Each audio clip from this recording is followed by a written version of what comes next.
Yo, yo, yo, yo, yo, what's going on, everybody? Welcome to the stream. My name is Jay Seals. Welcome to the Trader Shop. And happy Monday. Happy No News Monday, too. Like, there's absolutely no news going on. Also, if you didn't know, I just found out this morning that this week is a FOMC blackout as far as the speakers go. So there's no Fed speakers this week. We're light on news until the end of the week, just kind of like last week was. I think we don't get any real red folder news until about Wednesday. So today and tomorrow we'll kind of just be chilling on news. But hopefully everybody had a great weekend. My weekend was pretty chill. Didn't do too much. Didn't go anywhere. Watched my Bills lose last night. Not gonna dwell on it too much, but I'm still representing. I'm still wearing the hoodie. I might have lost the background because me and Hobbs talked about doing this blurred background thing. Just kind of looks better, looks a little bit nicer. I think you can see me a little bit better too. Like my camera's a bit better. Let me turn up my lights a little bit. Yeah, there we go. My camera's a bit better. So gonna try out this background for a little bit, but I hope everybody had a good weekend. Hope everybody's rested, relaxed, look at their charts, and have come prepared and ready to trade today because I am ready to trade. I'm ready to get going. And all the bear is out my blood. There's no bearish blood in me. There's nothing left because these bulls have sucked all the bear out of me. Pause. Pause. But it's true. All my bearishness is gone, and the bulls are killing it. So let's go over ES, and then we'll go over everybody's favorite NQ, and then we'll look at some stocks. We'll look at the VIX. The normal rundown of things. So over here on ES.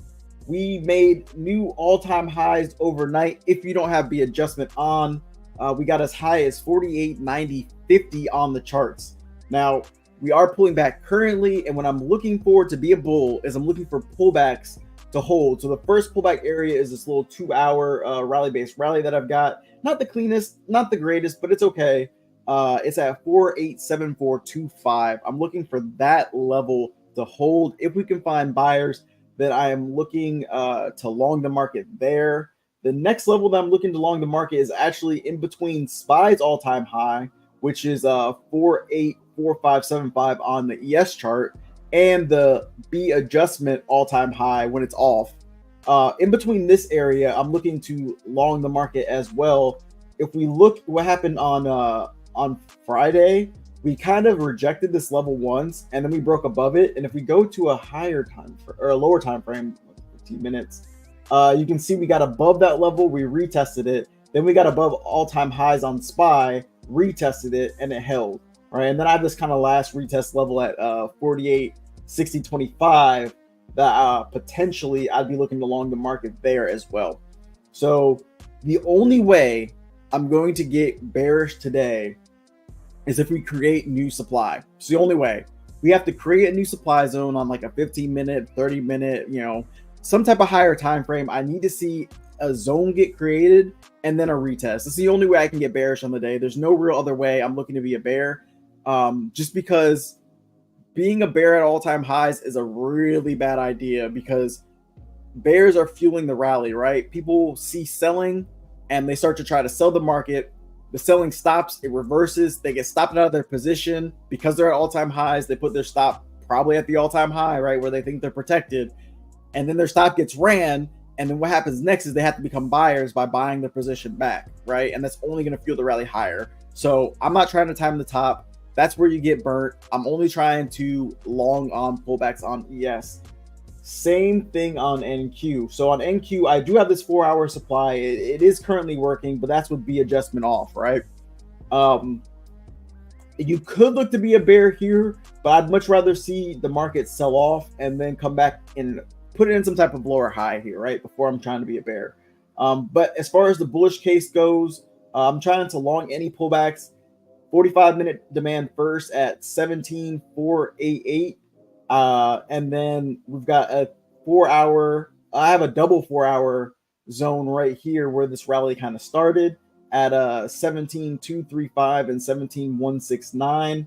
And then I have this key level sitting here at 17,35975, which again, if we go to a lower time frame, nope, we just kind of ran through it. So we just kind of got bullish through. We never really came back and retested it. But again, on the 15-minute, we have kind of this nice area where we consolidated, and I kind of have this 45-minute zone in there, but you could look to get bullish as low as like 17,385. That's kind of the area where we found more buyers on the way coming up. And again, like I said, for me to get bearish, this is presenting kind of a nicer opportunity just because I do have this 4 hour here with B adjustment off. But we got to sell off. We got to create some type of supply. We got to come back, retest it, put in some type of lower high, some type of failure before I'm trying to get short. If not, then I'm literally just getting trapped for the market to go higher. Now heading into the stock market. The stock market's pretty nuts. I want to start with Nvidia because Nvidia's been the thing that's just been killing the bears vibes, man. Like, we can't stop the VIX. The VIX has been, or not the VIX, Nvidia. Nvidia's been insane. It's already gapping up to $600. I think it was as high as like 601 or something this morning. But this is gapping up. I really don't have much of a plan for Nvidia besides watching a pullback into this all-time high level potentially. If we can pull back into all-time highs and then get a bounce there, I mean, if Nvidia wants to keep running, it's going to keep doing its thing. But then I also have a 1 hour demand zone at 57986. So if we do pull all the way back down there, which I mean, it's like $30, I doubt we're going to get back down there anytime soon. Probably take a couple days, but that's where I'd be looking for the market to bounce, which would make NQ and ES both have to pull back as well, just because Nvidia has been such a big name. Checking Nvidia real fast. Let's see what their overall market cap is right now. Where's their market cap? Yeah, they're at 1.46 trillion market cap right now, and I mean, look at that. In a year, they're up 249%. That's just insane. Like, that's just insane for a stock's growth. Like, that's absolutely nuts. 20% on the year already. I mean, their numbers are just completely historic, and people just keep buying. They don't care. Next is Microsoft, same type of deal. I mean, they were up 70% in a year, 6% already on the year. It's just been insane. They're breaking above their all-time highs as well. And then I have a 3 hour down here. It looks like I have the wrong thing. There we go. I have a 3 hour down here that I could potentially pull back to, but again, breaking all-time highs in the pre-market, absolutely nuts. Two names we're gonna have to keep watching. Let's see. Then we have Amazon. Amazon's another gap up stock. It is coming into 4 hour supply, so that's something that we might want to watch on the day. And then it can potentially come back down to this 2 hour supply that it made, or demand that it made yesterday. So again, as long as these stocks keep pumping, the ETFs are going to pump as well. And then lastly, Apple, the number one stock in both NQ and ES, that one pumped as well. We got into 4 hour supply and we kind of came back down a little bit. So this is going to be interesting to watch on the day. It's already gapping up again to 192. It's in supply. So again, not overly bearish just because Apple's in supply. I'd want to see Apple really sell off for me to want to get short. But at the same time, I need ES and NQ to both be selling off and then come back and retesting a new supply zone that it creates. And then we got a 1 hour below at 189.94, and then another 3 hour below that at 188.96. So again, I'm gonna need the stock markets to really do some incredible stuff. If I want to get short, I'm gonna need to see those sell-offs. And then real fast, we take a look at SPY, and I think do I have QQQ on here as well? Yeah, I have QQQ here too. So if we look at SPY and QQQ, I mean, just seeing where they're at, it's nuts. On the weekly, I mean, we just broke above all-time highs on SPY, right? So I'm also kind of using SPY as a gauge a little bit as well. I mean, obviously SPY and ES, they're the exact same thing, but because SPY doesn't have an adjustment, you can see SPY's already above its all-time highs. The SPY is pushing to the 500 level, and as long as these ETFs continue, I mean, there's nothing above them, right? There's no, they're in price discovery mode right now, right? And even though there's price action above, there's price action above NQ and ES, SPY there's not, right? So everybody who's trading QQQ and the SPY, it's all new price for them, right? There's not going to be a lot of people looking to short, so you got to take that into account when you're trading ES, even if you have even if you have the adjustment on, right? If you have it off, then you don't have to worry about it because it's at all-time highs. But if you have it on like me, I mean, yeah, I have some levels up there, but they're not as important to me for potentially selling the market off because of the fact that a lot of big players are over here in the stock market, right? And they're just running the price up right now. So it's something to really take consideration of. And then lastly, we've got the VIX, the volatility index, and just a massive sell-off over the past 3 days from Wednesday on. Currently, it looks like we're kind of in that rising wedge that could potentially dump even further to the downside. So just something we got to watch. I'll really be watching for the VIX to start breaking down some of these levels, break down below this area right here. And if we can get really silly on VIX, it's only going to fuel the rally that much more on ES and NQ. So going to be watching it today to see if we can't rally. If it doesn't move at all, then it's going to be really interesting to see what happens with the rest of the market. But the VIX has been getting some pretty good candles to the downside lately, so we'll see what happens. I mean, on Friday it's kind of interesting because Friday we didn't really move down as much as I think we should have for the type of rally that we got. So I don't know. We'll see what happens. But we also did kind of stay still on the VIX. I mean, we were moving down, but not down in the way I think that we should have for a real sell or for a real pump. So we'll see what happens. But those are all my plans, all the stocks that I'm looking at on the day. As y'all know, I also watch bookmap for the order flow. Just looking at the order flow right now and just the prices, let's just check bookmap and see if there's any big pockets of liquidity we need to be concerned with. So looking at bookmap, it looks like 48.90's got some liquidity there. So people may be looking to take profit at 48.90. That was about as high as we got in the pre-market. But yeah, there's not much after that as we pull back. I mean, you can see obviously there's not many orders up here at 5,100. I think as we get going, this 5,000 psychological hold number is going to be big, right? So I'll be watching liquidity there if the market starts to rally. And then to the downside, it doesn't really look like there's too many levels they're really trying to protect right now. 48.80 is probably the closest, but there's no unusual liquidity on the books right now, right? Like nothing that's catching my eye that I'm like, oh, I really need to pay attention to this level because there's 1,000 orders or 800 or 600. And I would say on bookmap when I'm watching the liquidity, anything that's like 500 and above is pretty unusual for the liquidity on ES. So if it's 500, then I'm starting to kind of notice that, or if I see like a block of liquidity, right? So if there's like a whole point worth of liquidity where it's like 200, 200, 200, or like 300, 300, 250 or something, and they're all stacked up on each other, that'll normally catch my eye. But right now, there's really nothing on bookmap that I'm too concerned with. So I'll be talking about bookmap a lot today, but right now there's nothing really to see on bookmap. So I'll go back to my charts. It's not regular, it looks weird. Chart. All right. So now I'm back on my charts here. Let's check Forex Factor real fast. I know I talked about it earlier about the news, but just taking a look at the week ahead because the news is going to be important. Y'all already know I be forgetting about the news when it happens, so I got to make sure I'm good.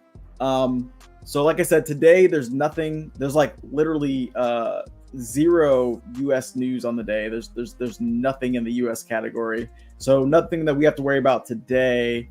It looks like actually all the news is grayed out. So whatever. There's news just in other countries. Tuesday again. Wait, no, this is the wrong week. Sorry, this is the wrong week. All right, it's this week. There we go. Okay, that's why. All right, so again today we have CB leading index month over month, but it's yellow folder news. It's at 10. Nothing really to be concerned with there. I'm not worried about it. And then tomorrow we have absolutely nothing. So tomorrow there's nothing on the news, literally nothing. Wednesday, that's when we have the flash PMI. So that's our first red folder news. So Wednesday at 9:45. So that's something we're going to need to be aware of when we get to it. Thursday, we have unemployment claims and advanced GDP. So again, that's going to be something that will move the market. That's at 8:30. And then on Friday, we have PCE. So like I said, pretty light week until the end of the week. We got about 4 red folder news events we should really be concerned with. But other than that, I mean, it's pretty much going to be up to the bulls and bears, which is kind of good, to be honest. I would much rather just leave it up to price action and not leave it up to the news. And on top of that, there's no Fed speakers to influence what's going to happen. So also very excited about that. But let me get into these comments. Hustle for Life says, good morning. Good morning. Bray in the building. Good morning, all. Good morning, Bray. Valdez, good morning. Brian O'Donnell, good morning. Richard Owens, good morning. And then Bray says, ES. Wall at 85. Yeah, I would. I would say the wall would probably be at 90 right now. I would say 90 to the upside, and then right now, 79 to the downside. That's where I would say we pretty much have a wall, and the tape kind of confirms that too, because 48.80 has the most amount of orders, and then 48.90 has the most amount of orders. So what I could see end up happening, something that I would potentially be interested in for a setup if it does happen, is if we break 48.90 with like aggression, and then we come back and retest it, I'd be willing to long the market. I've seen that happen a lot, especially when we get bullish, and especially when ES and NQ are in a really small range, but really ES overnight, right? So like NQ's kind of breaking this range to the downside a little bit. So I mean, maybe if we hit like this pocket of consolidation right here, right? Like we hit this pocket on ES or on NQ, sorry, of consolidation, and we find buyers, then maybe that would be a good area to look for longs, just because we have that nice little area where buyers and sellers kind of agreed upon price before we really shot back up. So yeah, I'm gonna leave this box here, just see what happens, just so that I can brag if I'm right later on, even though I have no clue whether it's gonna work out or not, but I don't know, why not? But on ES, I've seen a lot just when I went back and back tested back when we had our uptrend the last time, where we would be in this really small range overnight, right? Where the high and the low wasn't really that far away from each other. And it doesn't matter when the range started, but we'd be in this range. And then at open, we would break the range. We would come back and retest the high of the range. And then we would take off from there. So that's one setup that I'd really be open to taking, just because I've seen it so many times and I've seen it work. So that's something I would be interested in taking a stab at it long if that were to happen. Good morning, Makai. How's it going? Good morning, Carlos. What's up? Good morning, Bud. How's it going? And then Makai says NQ has a big level we need to defend. Pretty much at it right now. Yeah, I wonder if we have the same level right here where this consolidation's at. It's at like 499.50, so basically 500. Like the 500 level would be, in my opinion, pretty important for price to defend. Like I said, I have no like bearish intent today, like at all. Like unless the market gives it to me. Just looking at pre-market, I'm not basing my thesis off of what we did yesterday, but just like what we've done over the past like last week, really. Like if we go to the daily from last week and just look at NQ, this candle right here is what changed the game for me, right? Because this candle, really these 4 candles, but especially this one on Wednesday, we based right here and we created a really nice demand zone. And then after we based, look at we rallied, and I think we rallied, this is 328 points and this is 240 points. So we rallied like 600 points in a matter of 2 days, right? That doesn't, and it doesn't mean that we're not, like this could be the end of the rally. I don't know. But my guess would be after rallying, 600 points, right? And people being up so much that there's a lot of people, and we're at all-time highs. There's a lot of people who are going to be more bearish than bullish today because we can't go higher, right? And I don't know.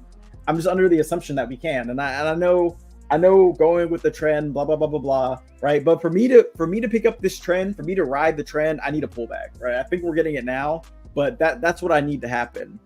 NQ's not at all-time highs yet. Well, it depends on how you look at it, right? Because if we go out to the weekly, right? If we go to the weekly, then and you have B adjustment on, then technically you're right. It's not at all-time highs. We got to break above 17 68625. But if you take B adjustment off, we're way above all-time highs right now, right? And then not to mention, if you go and you look at QQQ is also above all-time highs, right? Because it doesn't have that adjustment. So if you look at QQQ on a weekly chart, we're above all-time highs right now. All-time highs, we broke it when we broke above this level right here from December 26th, right? That's when NQ made its new all-time high, right? So when you look at it from that perspective, we are at all-time highs, right? Same thing with ES and SPY. SPY broke above all-time highs on Friday, right? So from the perspective of the stock market, we are above all-time highs, and that's the way I'm looking at it, right? Even though I know there's price action on the futures, if you put B adjustment on, the rest of the world trading stocks, which I think most people trade stocks more than futures, right? Like as a market, we probably trade the stock market way more. They're looking at SPY like we're at all-time highs, and they're going to buy SPY like we're at all-time highs. So a lot of future traders are looking at this like all-time high breaks as well, right? Even though B adjustment isn't. So yeah. And there was just a big buyer that came to the market right now at 48.86, according to this big bubble. Looks like 3.99. So we'll see what happens. But yeah, true. So just something to be aware of, right? Like it doesn't mean you can't be bearish, but it's just a lot harder to be bearish, right? And now it looks like we're trying to go for this this break above this high on ES. I'm sure if you go to NQ, NQ's also getting that nice little recovery. Yeah, it is. So, we'll see what happens today, but I am more on the bullish side of things until the market gives me a very, very, very solid reason to be a bear. I don't think that there's any real reason to be a bear. Let me fix my camera too. My camera's just this. All right. Nope. Probably should have left it where it was at. All right, there we go. All right, that's better. All right, yeah. So that's kind of where I'm at right now with the market. I'm gonna go ahead and post a poll and see how's everybody feeling today. Is everybody feeling bullish, bearish? What are we feeling? I told y'all my thoughts. I'm bullish on the day, so if I had to vote, I'd be voting bullish. But let's see how y'all feel. And why is this not showing the live? Oh, here it is. Okay. Let's see. Let me go ahead and mute myself. Also, I'm a horrible YouTuber, by the way. But if you haven't, please make sure you hit that like button. It helps us get out into that old algorithm. Definitely trying to get more people in here, more like-minded traders. More people who want to discuss the market, and I like to hear everybody's opinion on their trading and what they're seeing and stuff as well. So let's see, poll bullish or bearish today.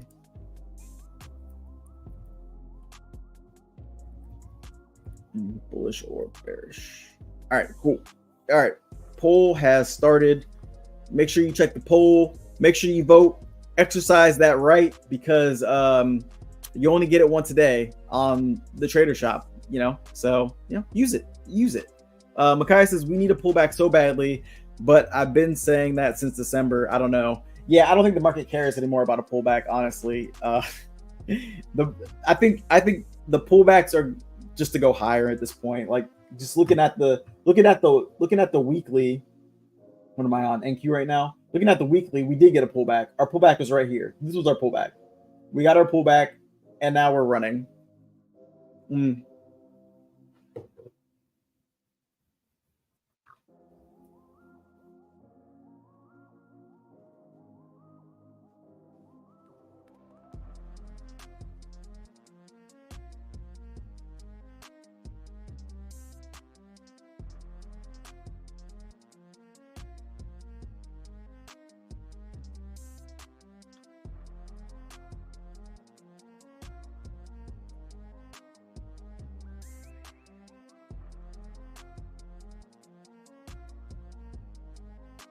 Yeah, yeah, that's true. Well,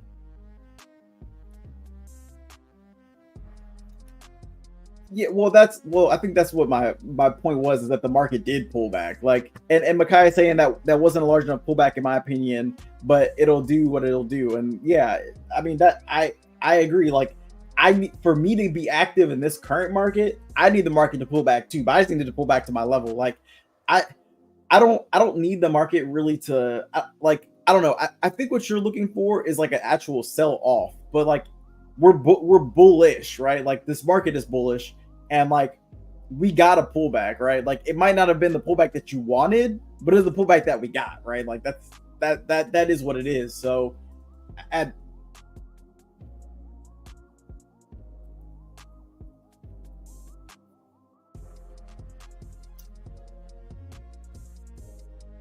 yeah, well, and also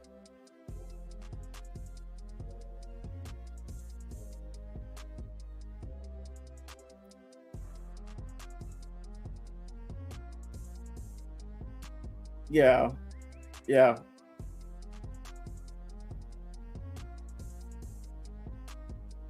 well, yeah, yeah, well, Makai is also saying I'm looking forward to make better sense, and for me, I would say the market, you're never going to be able to make sense out of the market, because the market is a whole bunch of people buying and selling, right? It's like it's a collective hive mind of people who are trying to get the best price and trying to make the market, move in whatever direction they want to move so that they'll make the most money possible, right? So like for me, like the market doesn't necessarily have to make sense.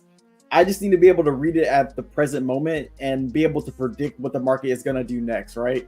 And I might be wrong with my prediction, but at the end of the day, like nobody knows why people buy and sell, right? For whatever reasons they're buying and selling for at whatever price they decide to buy and sell. Like for instance, and I love the book uh, Trading in the Zone, right? Because he talks about there was a pit trader who knew technical analysis, and then there was a guy who had been trading for like a long time, right? And he basically told him, if you haven't heard the story, he basically told him, "Oh, at such and such level, it's going to be resistance, and price won't break it because it's support. Price won't break this support; it'll bounce because it's bounced, three other times. I think it was on like wheat or something." And the guy said, "Okay." And then he called into his to his broker that actually puts in the trades for him, and he said, "Sell 10,000 barrels of wheat at this price." And it was like the price that the stock was at, that he said wouldn't break. And obviously the price broke, and he said, "Okay, sell another 10,000 barrels at this price." And he sold it again, and the stock continued to drop, and he did it again, and the stock continued to drop. His point being is that buyers and sellers buy and sell for whatever reason they have to buy and sell at. Market's open now, by the way. um and so you can't, you at that point, like the market is never going to make sense, because the market at that point didn't make sense to him, other than this dude is just selling bushels of wheat because he wants to, right? So that's kind of where I'm at with the market making sense. Makai said it just tells me we're in a euphoria stage, and that sometimes soon there'll be a massive rug pull. Yeah, possibly. It possibly will be, right? But would you rather stay in trend, because this trend right now is really strong, and continue to long and make the money on the backs of everybody else that's longing the market? Or would you rather continue to try to short the top and keep getting ate up by these bulls until eventually you're out of tokens and then the short comes, right? Like I would much rather short the market once the shorts actually start to come in and they've proven to me that they want to short the market, than to try to long than to try to short the market on every single pullback and get ate up. And yeah, I feel you. He said, "Oh yeah, I long that open." Yeah, like it's not a bad play to long it that open. I mean, I'm not going to long this market right now, but what's up?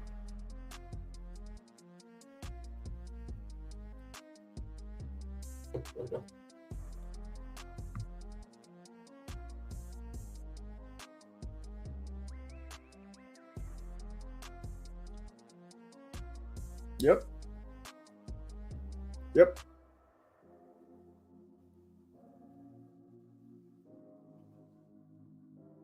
Yeah, it's a yeah. Well, most people. Oh, dang. Most people don't understand.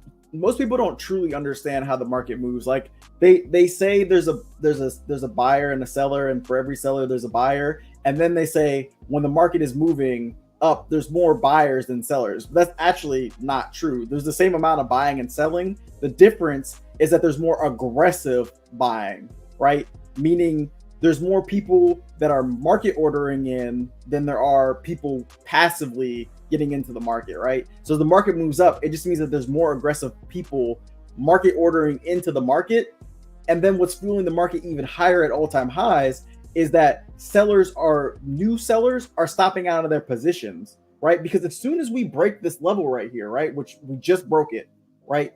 We broke this level. As soon as it gets broken, all these people right here who were sellers, what did they have to do to get out of the position? They had to buy the market back, right? And when they buy the market back, what's going to happen? It's going to fuel the market higher, right? That's why you don't short at all-time highs. I mean, you can try. I mean, hell, me and Hobbs did it and it worked out, right? But we got lucky, honestly. Like we just got really lucky that that dump ended up happening, right?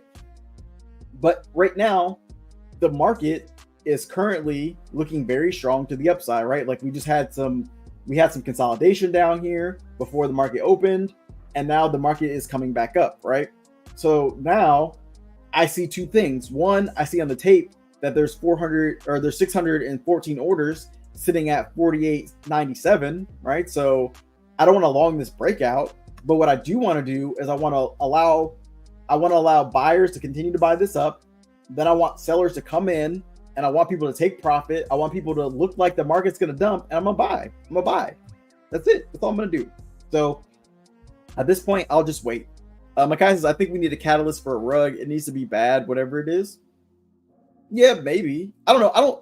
I don't think we need a catalyst per se. I just think there needs to be enough people to say, this is the top, this is it, this is as high as we want the market to be, and we're ready to sell and take our profits, right? Like, I think that's what we need.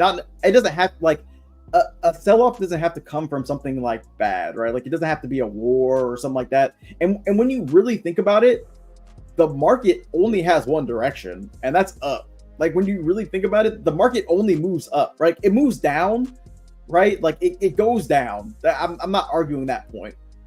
But when you look at the trend of the market on a higher time frame, the trend is up, right? The trend is not down, right? So for me, it's like, yeah, do we have aggressive downtrends when there's bad news? Yeah, we do.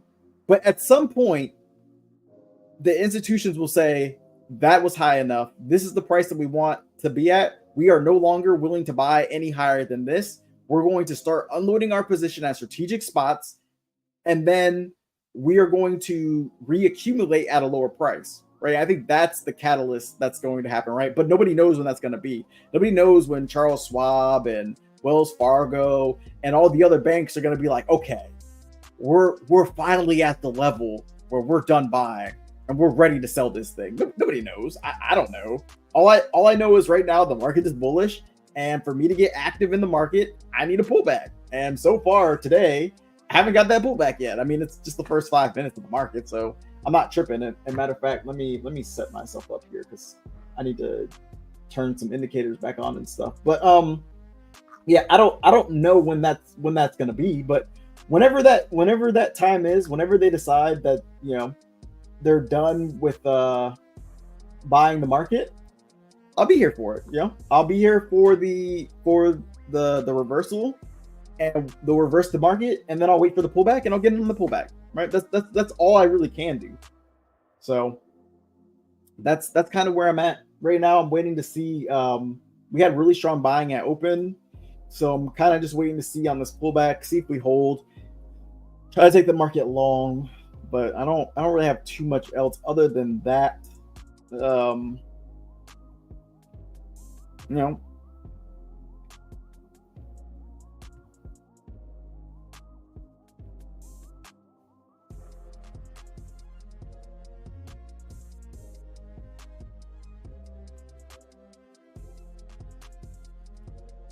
This is going to be one of those days where it's gonna be a lot harder to trade. You know,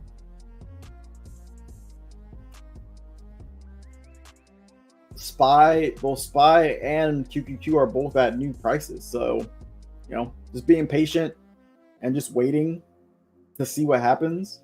It's gonna be big. Right now, it looks like they're trying to support 48.90. They're throwing some orders down there, basically where that breakout started, just like I kind of planned. So we'll see as price starts to move back up. I'm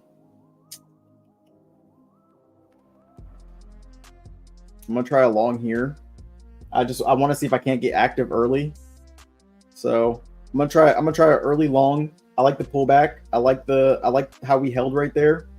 So I'm just gonna see what happens. This was a plan that I told y'all. We literally came right back to that price and we found buyers. So I want to try to get active early on. If this doesn't work, if this fails, then that's fine too. We could consolidate around here, but I'm giving myself 4 points. I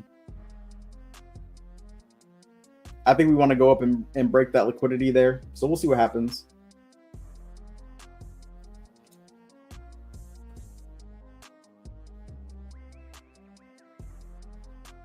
We may come back down and retest it, but we'll see. If I get stopped out, that's fine too.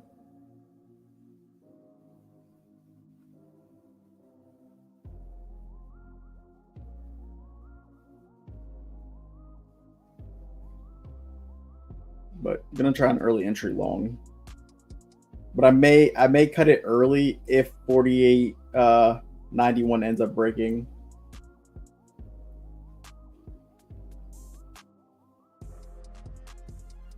What up, Contra Kingston? How's it going? Just testing an early long. I kind of got in at the top. Not the best price, but we'll see. I'm willing to cut it early though. It's like below that line. We could consolidate here for a little bit too, which would actually make me feel a lot better about longs, but yeah, we'll see what happens. All right, getting a nice push there.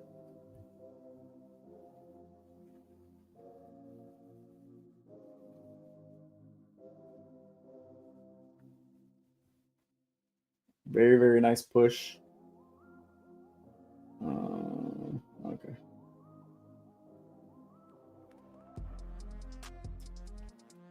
I like the consolidation up here as well. Really, another really nice defense by the Bulls.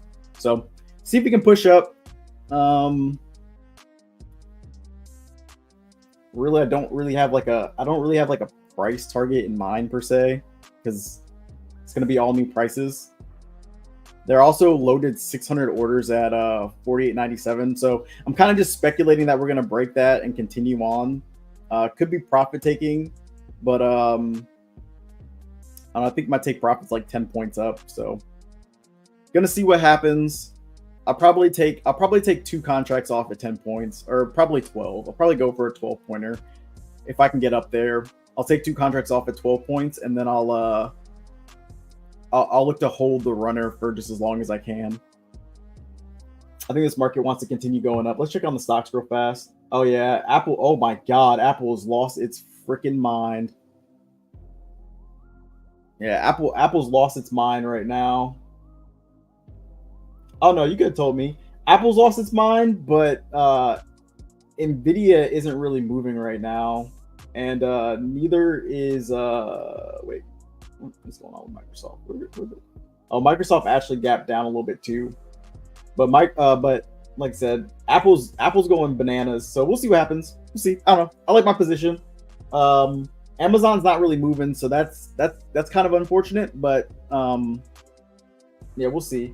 The VIX is also not moving either, so we might end up pulling back. But as long as we kind of just stay here and consolidate, then I mean I'm cool with it. But looks like VIX is trying to push down, so we'll see. We could get a retracement back into. We could get a retracement. That'd be a little unfortunate, but we'll see. NQ is also getting a bit of a retracement as well. back to the downside. But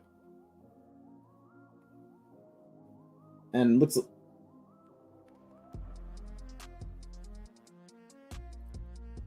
yeah, I'm gonna hold here. I'm holding. We're just kind of chilling right now. Like I said, if we get below 48.91, I might just look to just cut this if they can't defend it.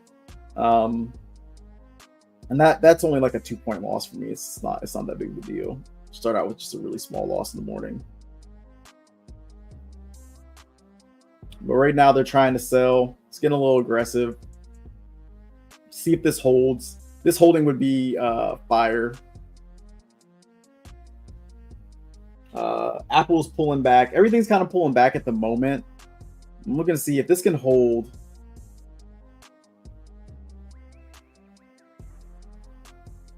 All right. We did not hold. Looks like we're going to come down.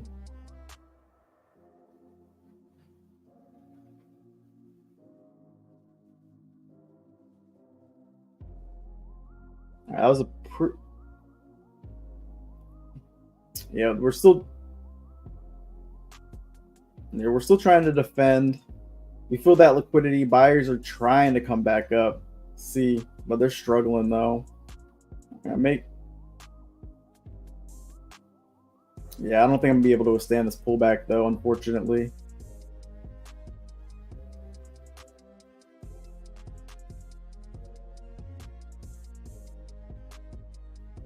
Yeah, looks like we want to come down and maybe test some lower prices. Yeah, everything's selling off. I'm going to get out of this position for a 3-point loss. We're coming down. I got out a little bit early, not by much. The market's starting to come down. It's starting to reverse a bit, so still want to look for longs, but now I'll look for longs down at my 2-hour. I tried something, didn't work. It's all good. So I'm in small size again. Not really tripping. So trying to long a breakout, didn't quite work out, but it's all good. Yeah, because I would have been stopped out anyway.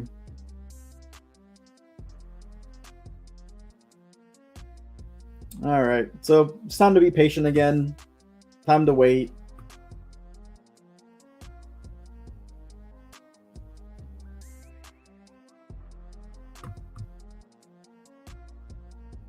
Looks like everything's kind of coming down. Microsoft is reversing pretty heavily right now. So is Amazon. So is Nvidia. The VIX is getting a nice little pump here. I'm not too worried about those stocks. Take off BTC, I don't need that. But yeah, everything's kind of coming down. So we'll see.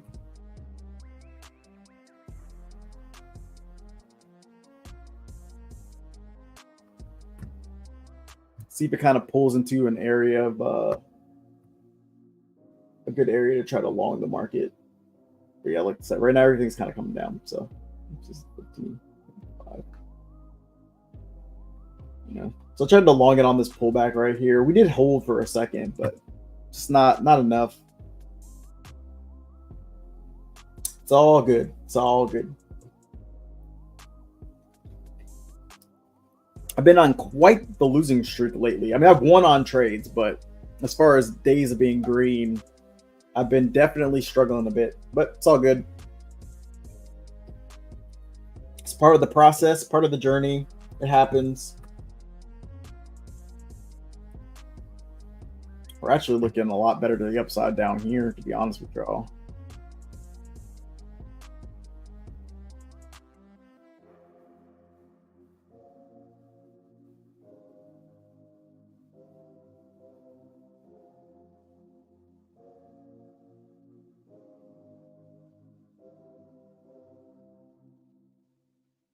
Yeah, see, now we want to get bullish.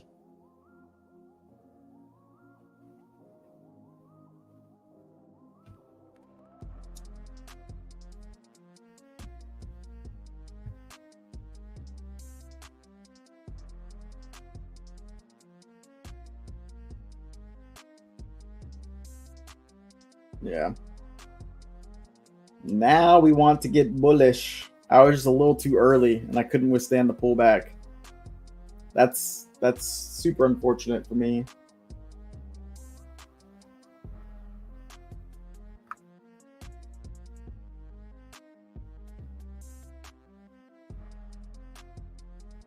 Let's see if we can break the high though.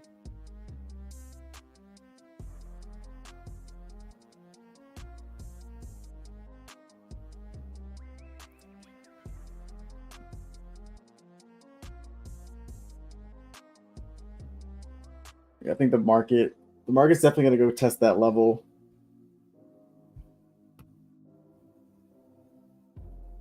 That was pretty unfortunate there. But it's got some tough orders to get through. So see if we can get through those orders.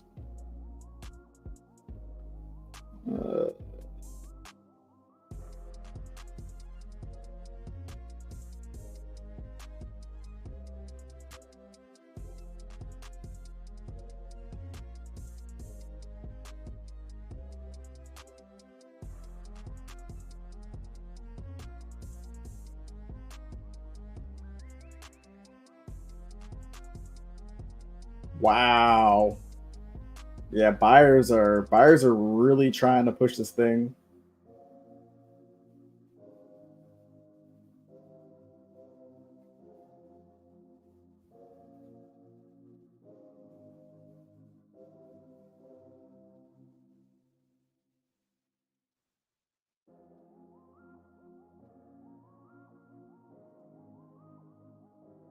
Buyers are really trying to push this thing right now.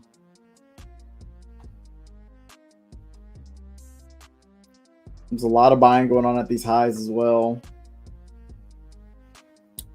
Potential CBD divergence here too, funny enough. But I still don't want to take this market short just yet. But yeah, Apple's starting to push. Yeah, everything's starting to get that push now, besides Amazon, but everything else is starting to push. Yeah, that's super unfortunate. That was just early. I was just early. That's all. I could have gotten for a better price. It was 4 points. I just got out early. I stopped myself out early. Yeah. I didn't want to take the full loss. Turns out I probably wouldn't have. Had I could have just stayed in that trade, but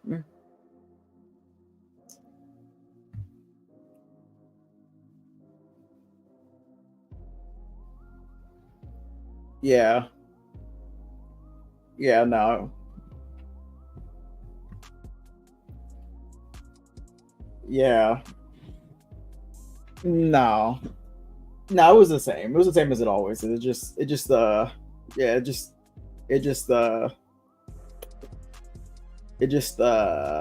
didn't work out. That's all. I just got out early. It's all good though. Yeah, I'm pretty much just waiting at this point. I'll show y'all bookmap because we're at a very, very interesting spot on bookmap right now. Let me just show you guys what we're looking at on bookmap. Bookmap. All right. So on bookmap, you can see all these orders right here. This is what I was talking about by like orders that intrigue me. This intrigues me. Not necessarily. I don't want to short the market just because I see these orders here. They have to get filled, and I got to see some type of sell off. But right now, the market, not even sellers. They're more just people who are taking profit here, right? Like profit takers are up here.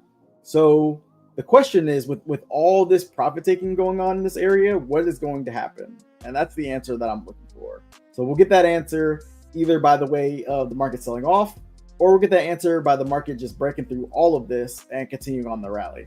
So we'll see what happens. Yeah, I was in long right here. The market pulled back and then came right back up, and Apple's going crazy right now. Nvidia's going crazy. It doesn't look like this is going to be able to stop the market whatsoever. Obviously, I mean the best move on the day, in my opinion, the best move on the day will come the best move could be long or short, but in my opinion, like when the shorts do come, it's going to be magnificent. Like it's going to be just as good as the long. It's just a matter of if. right? Like I don't know if it's going to happen or when it's going to happen, but for me to short the market, I need to see the selling actually take place first, and then I'd be willing to get in short. But right now, that long that I got in is looking good. So it sucks that I got stopped out, or it sucks I stopped myself out, but it is what it is. So at this point, it's just being patient, waiting to see if we can't get the other thing is, I wish if I would have got a better entry, I would have been able to hold. So that's another thing too that kind of sucks. Like, had I gotten, in this area, then holding through this pullback wouldn't have been as I guess bad, because I would have had a 4-point stop. My stop would have been like down here somewhere in this area, but it's all good. We'll see what happens. I mean, the market's pushing. It's pushing above all-time highs again. So we'll see. Apple's pushing. Microsoft or Nvidia's pushing. Microsoft's pushing. Amazon's pushing. I think Google's almost at all-time highs as well. It might have broken all-time highs. I know Google was in like an interesting spot. Yeah, Google's pushing to break its all-time high as well.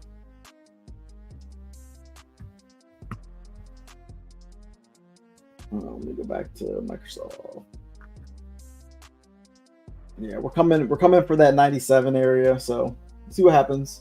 Coming for 97. VIX is still trying to pump though, which is interesting. So it's something to watch. But yeah, we're coming for 97. They're squeezing it up, so we're definitely gonna break it. There's the break of 97. Ugh, I'm so hurt. I was in the market long. I'd be up right now, but instead I got stopped out and I didn't re-enter, which also kind of sucks, but whatever. It is what it is. Should have re-entered down here. So we'll see what happens now. Now that the thing is that all these orders was probably from two things up here. So when we came up here, it's probably from people who got short here, right? Because there's a lot of people who probably got short in this area, thinking, "Oh, we just double top. This is the top right here. This is where we short the market, right?" So a whole bunch of people who got short off this double top, they all just got stopped out because their stops were probably right here, and then they could have been up here, right? And then a whole bunch of people who are taking profit were also up there, right? And it's only fueling the market. That's all that's happening right now. So, it's better just to wait on the pullback to get in long.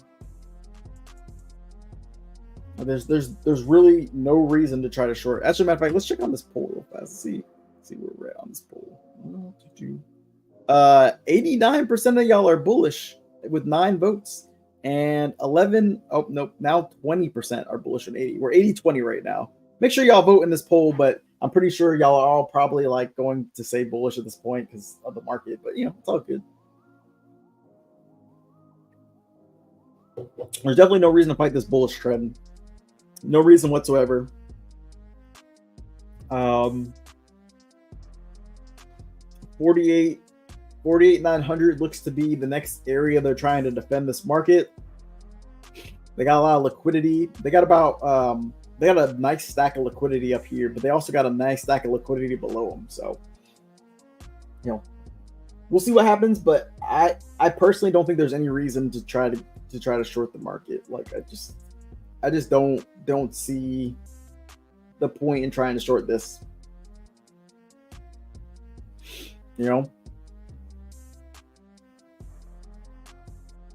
Shorting the market is just asking for it right now.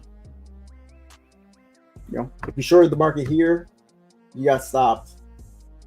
If you shorted the market here, you got stopped. Right? So all they did was they literally just ran stops here for longs and then went ham. Oh, look at that. Oh my God. About to brag. I called out this area right here, and look at where we bounced on NQ to the damn near tick. Literally called out this level. If you would have taken it long off this level, this 500 level, you're printing right now. So you're welcome. You're welcome. I literally called this level in pre-market. Literally called it. So that pullback on NQ was really nice. I called this level too for the pullback, and I was right here as well. I just got stopped out. So, I'm just saying. Hustle for Life says, yeah, this market got me scared to short right now. Yeah, I would personally not short the market. There's nothing about this market that makes me want to short it. Let's go Valdez, long at 17,505. That's what I'm talking about. Yeah, at this point, I would just wait on a pullback to long, like because right now you see the selling coming in, right? So there's some people who are trying to sell the market, right? Clearly, because there's some aggressive sellers coming into the market. We see this candle, some aggressive selling. Maybe some people who are aggressively getting out of their position because they got in long late and are just kind of scared because they're at the top. Like that could be it too. But as long as we come back down and defend certain levels, like there's no reason to really worry about it, right? Like unless the market breaks this level and we get very aggressive and then we come back up and we retest, then I'm cool. Like I'll short the market, but I'm not going to short the market just based off of the selling that we're seeing right here. Like that's not going to happen. So we'll see. They just gave up some liquidity there at 95. Looks like the market wants to come down. I'm starting to see some aggressive selling, which is what I want to see, honestly. Took profit because I lost my first trade looking for the reentry. Facts. Yeah, I lost my first trade too. It's good to take profit though. We're getting some strong selling coming into the market right now. But I mean, the question is it going to be short lived or not? Like that's really what it is. Like, is this selling going to work or is it going to fail? So I don't know what the answer is. So just wait. It's pretty aggressive selling. We just broke some really strong liquidity at 87. We're back below it now. That was a pretty strong amount of selling. But in my opinion, that was just the product of two things. That's the product of people taking profit up here and then people getting in at the top and being scared, so they started to sell the market to get out of their position to close it. So we'll see if this pullback ends up just being just that, a pullback to go higher, or maybe we fail this and we come down lower. I don't know the answer. But as for me right now, I'm just chilling. I'm not going to long this particular pullback. And I don't know, maybe I might come to regret that. This 1 minute candle is really high volume though. Like this was a really high volume 1 minute candle. So from that standpoint, this just looks like another pullback to go higher. We came back into this. Actually, we're holding this previous high right here as well. We just shot it and now we're reclaiming it. So it's probably a good area to try another long.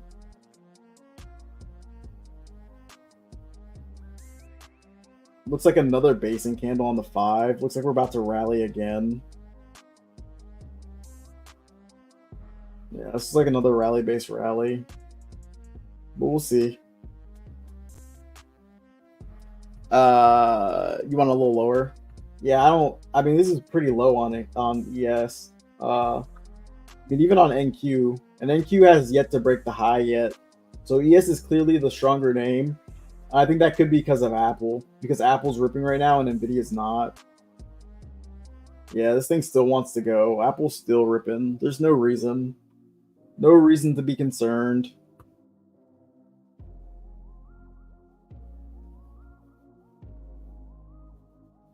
Yeah, as long as the market still looks this bullish. And again, people who are shorting this right here, they're getting completely toasted. You know, you could have shorted this if you would have hustled for life. You could have pulled your move though. Shorting this as a scalp wouldn't have been a bad idea, right? Like if you know what you're trying to do. I mean, that's a 4-point scalp. That's I mean, from the top, that's $400. Like it's actually not bad. I just wouldn't be looking at this to I wouldn't be looking at this to hold for like a 10 to 12 point move to the downside. All right, and we're retesting the strong selling right now, but again, look at the stocks. Apple is just going insane right now. It's losing its mind trying to catch up to everything else. But what I will say is kind of interesting, and something that I have noticed is when the other three stocks are doing something different than what one of the stocks is doing, eventually the other stock does the same thing, right? Like it's almost like these stocks will kind of like hold back the rest of the market, right? And we're kind of seeing that on NQ, where like these will hold everything else back. This is ripping, so everything else, so it'll rip, but as soon as this decides it wants to dump, the market's going to dump very, very, very aggressively. So that's just something to kind of pay attention to. Like I would feel much more comfortable in longs if everything else was moving up with Apple. Like that's my only red flag in all this, is that like Apple's being really aggressive. I see that, but the rest of the market isn't being aggressive. And so when you don't get the aggressiveness from everybody, when Apple decides it does want to sell off, it's going to be a sell off, right? So that's just something to note. Yeah, it is getting a little jumpy here. Another double top on ES. Higher low being put in on NQ as well. So just be careful in longs right now. I'm not saying that shorts are necessarily the move, but what I am saying is that the VIX has been rallying and is continuing to rally. Apple's pushing, but everything else is dumping, right? Like I want to see the rest of the market. I want to see the rest of the market also rally with Apple, right? Because now Apple's starting to reject, and the rest of the market's been coming down. So we'll see what happens. I think the best possible thing is that we sell off and we come back, retest the origin point of selling off, and then getting that sell off down. So that's kind of where I'm at right now. It's kind of where I'm at, because Apple does look like it wants to get that reversal, and Nvidia looks like it wants to come down. Microsoft's coming down, and Amazon's coming down. So we'll see what happens.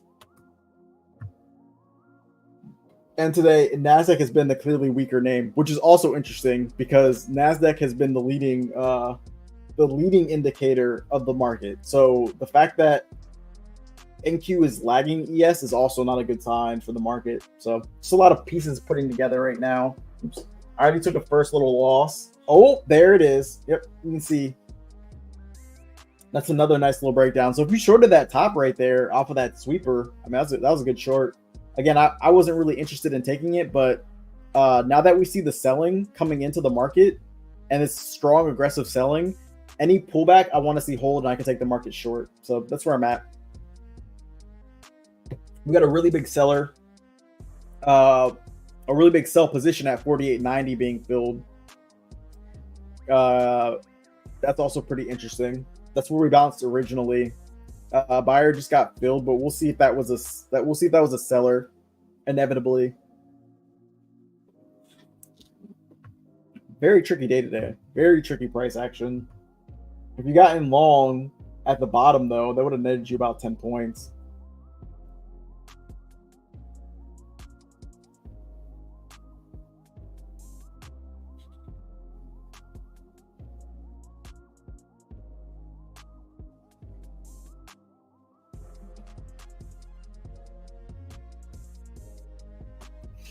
So we'll see if the market does here. See if it's an aggressive sell-off or if the market buys itself back up again, because that was a lot of new shorts that came into the market. Oops.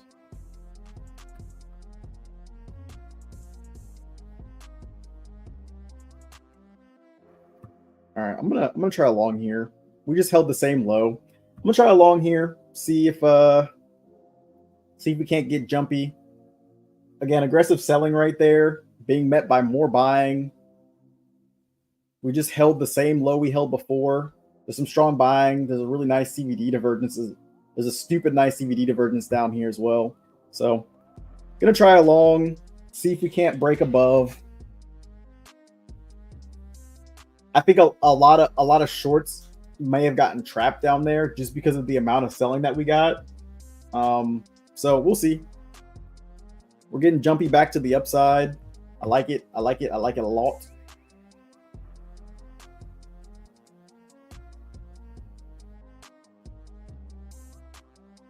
But we got to break some of these levels. If not, then the market's going to put in a higher low, and it's going to come stop me out. But my stop is below the low, so we'll see.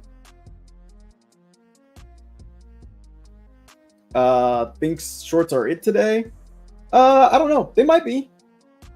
Right now, we're still looking. I mean, we broke the high. We got back below it. We had some strong selling right there, but at the same time, like, I view it more as a potential trap than anything. Never mind. Yeah, but I don't know. This could be it. This could be this could be the this could be it. Like, this could be shorts coming in right now, and I could have read this wrong because the selling is looking like it's increasingly getting a bit stronger. So we'll see what happens.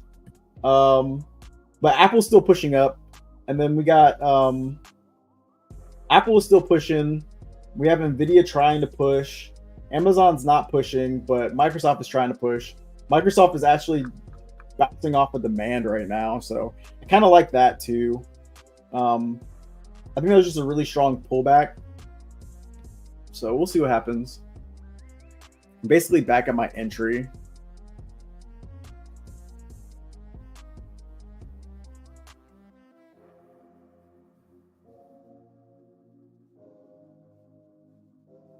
But we are struggling a bit. The stocks are struggling a bit. I would love to see. Let's check on VIX. But VIX is rejecting though, so that I do like. Again, I'll probably allow myself to take a full loss on this because I'm gonna need the space. Yeah, I like the fact that VIX is rejecting price right now. I like Apple pushing. I want to see the rest of these stocks start to get involved and push. Like, if the rest of the stocks can push as well, then we'll be in a very good spot. And yeah, I'm gonna go for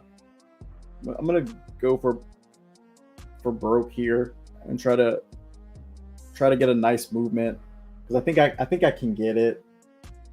Because I think once we get above 4,900, I think it's gonna get very, very bullish.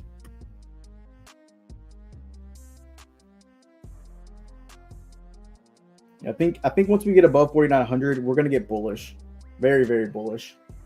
And the rest of the stock, and if the rest of the stock market can come up with us, it's gonna be nuts. So we'll see what happens.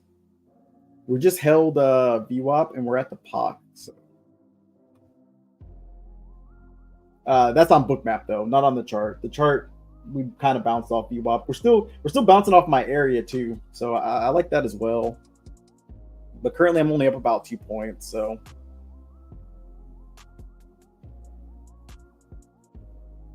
see if we can't push here. I guess I can kind of map out the trade. I'm not gonna show you guys my screen, but I got in right here. We held my entry really nicely. And I'm risking 4 points. Oops. Okay, come on. Yeah, we're pushing now, which is good. All right, I'm risking 4 points. Oh no, we got kind of rejected there. It's all good though. And I'm gonna see if we can't get to 15. I like 15. Let's see if we can't get to 15 for my first profit target. But we gotta be able to break. Got to be able to break the prior level. Right now we're coming back to retest the POC. And actually, why is this not on? This should be showing. I might have to scroll back out a little bit. There we go. All right, yeah, there we go. All right, so we're basically retesting the POC right now.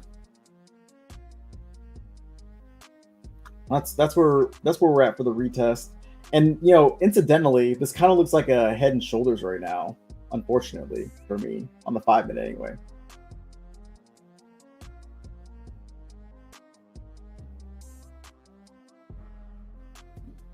But we'll see. Could be head and shoulders, could be consolidation. I don't really know, honestly. I really couldn't tell you. But I'm gonna hold on to my position regardless. I like my entry. Wish I would have gotten it a little bit lower, but it's all good.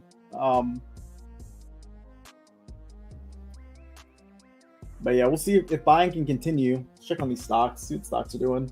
Apple's kind of coming down, so that's not good. Everything's kind of pulling back, which is also unfortunate right now. We really need Apple to push for me to be able to for this trade to work out. We need these stocks to start pushing up. I need Apple to push. I need Nvidia to push. Nvidia kind of looks like it's in a falling wedge too. So if Nvidia can push and Apple can push and Microsoft looks like it's trying to bounce off demand, I still like this. I still like this long. Like I still feel like longs are good. But we just need everything to start pushing in unison. The VIX is trying to push up a bit though. So, but just gonna be patient. Nvidia is coming up, which is really good. We got a nice 5-minute reversal candle on Microsoft looking like it's trying to form. And then if Apple can just continue to push up, then we should be in a very, very nice spot. Yeah, there goes Apple starting to get that base candle. So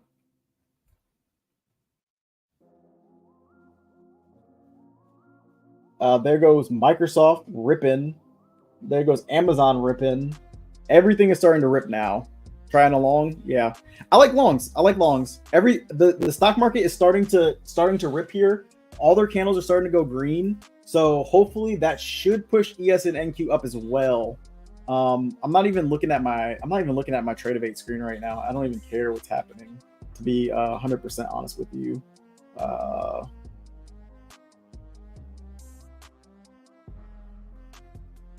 But yeah, I think this long could potentially really work out here. Everything's coming up now. Everything's coming up.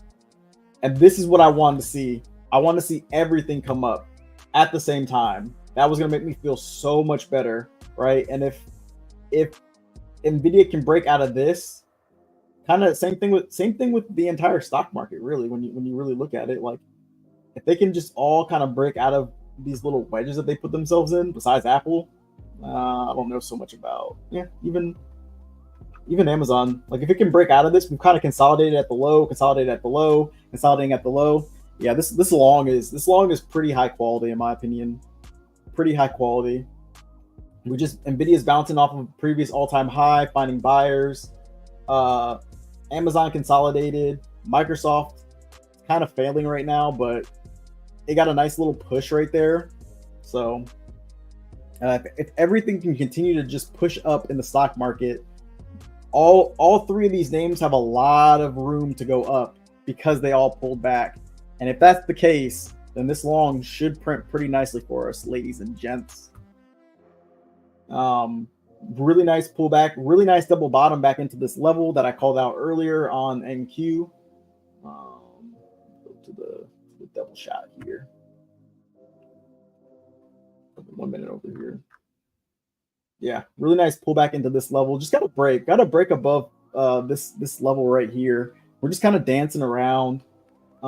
Same thing for ES. We got to break above. Really nice 5-minute candle though. Really nice recovery. I think we can go. Said just based off of these stocks. If the stocks can just continue to pump, we'll be good. What up, Purple Haze? Haven't been seeing you in a minute. Everyone just wait for your setup. Yep, that's all you can do. All right, like I got a pretty good setup here. We're looking pretty bullish at the moment. We just need a break. We just got to break.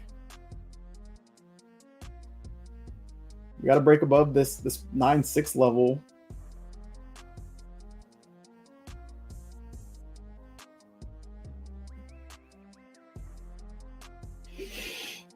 Let's see. Let me see. Where did I put my?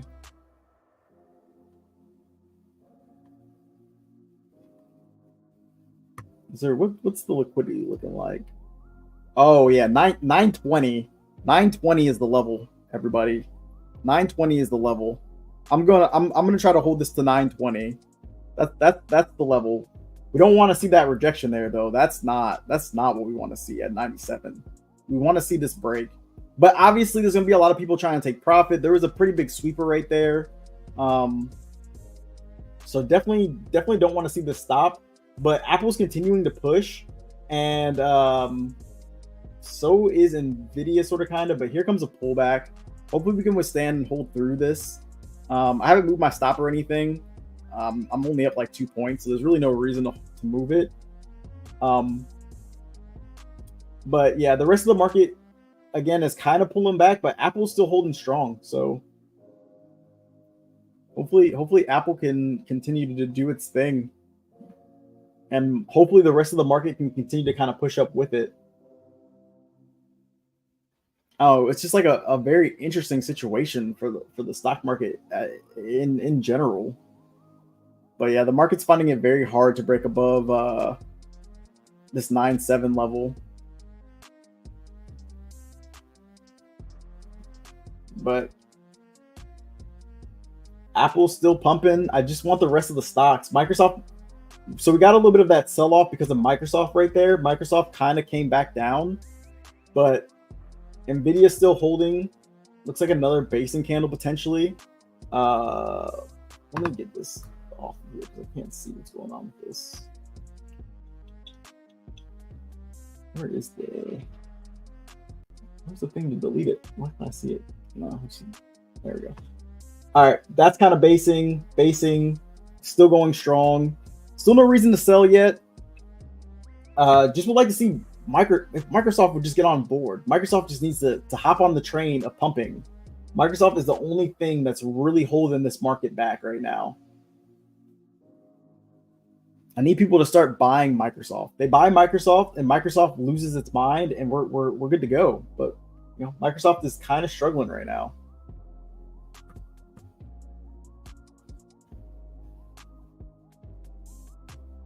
Yeah, it's just Microsoft. It's just Microsoft right now. Microsoft is the only thing that's really struggling. Apple's now getting that kind of rejection, which kind of sucks. Nvidia is getting that rejection, which again kind of sucks. Just need to see these things continue to push.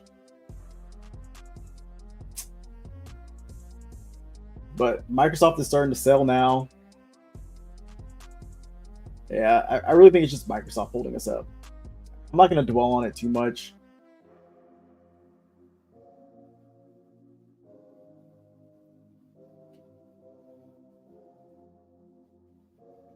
We're coming back down.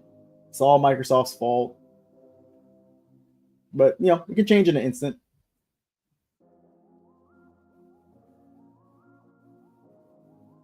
Hobbs just got out of his long. I'm going to stay in, though.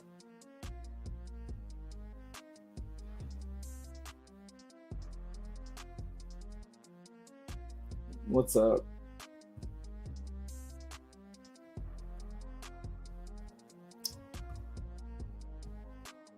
Yeah,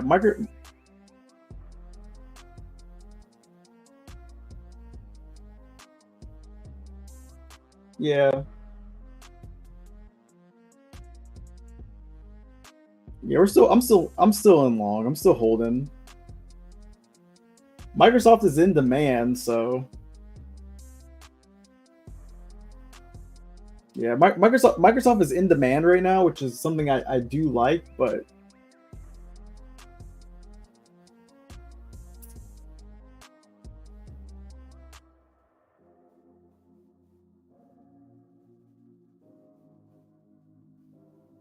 it is. It really is.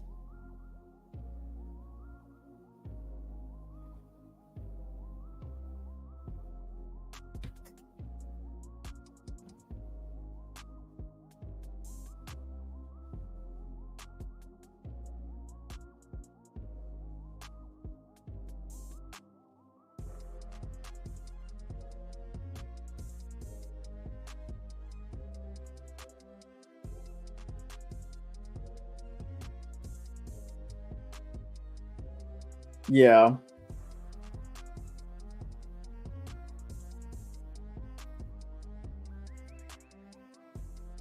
Yeah, here comes Apple pushing a. Here,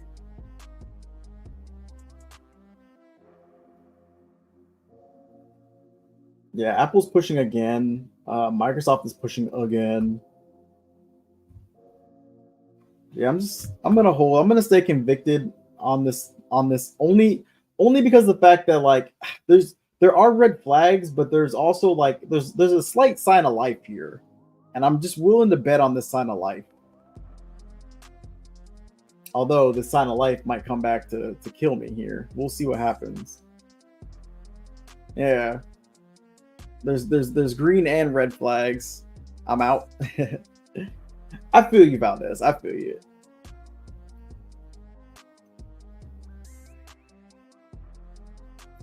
Yeah, we keep coming back up, and Apple, it's I don't know, it is weird right now. Like price action is very weird.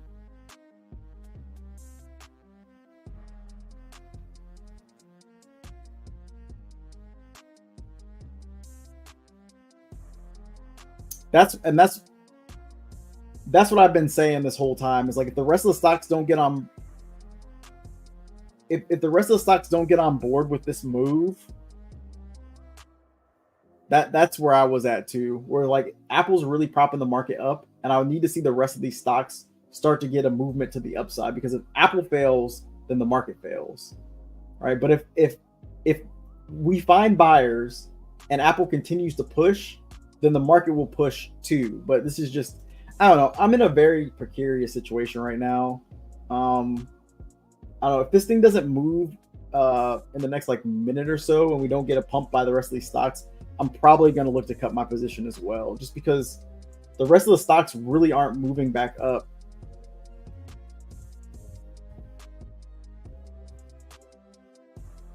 Yeah, I mean, it's just there's so much selling going on.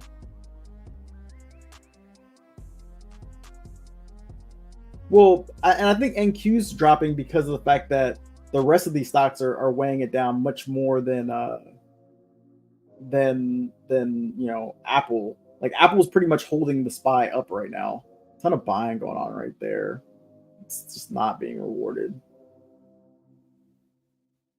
More buying. I want to see what comes out of this buying, because somebody is buying their little britches off right now.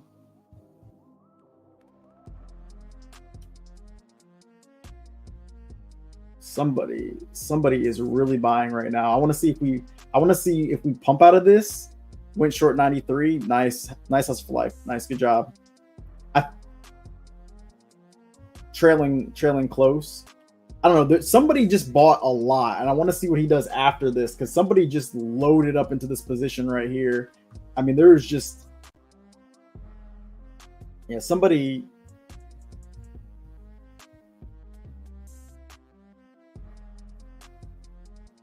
Yeah, somebody really bought a lot right there. So I want to see what happens. It doesn't make me feel great that he bought all this right here until we break above 97. But if we can get above 97, then I'll feel better. But again, the rest of the stock market just isn't coming up with Apple. And that's the only thing that's super concerning. Right now, like what's your target?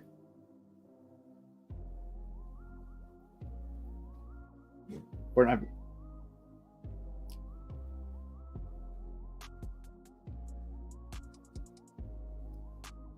Yeah. Yeah. Yeah.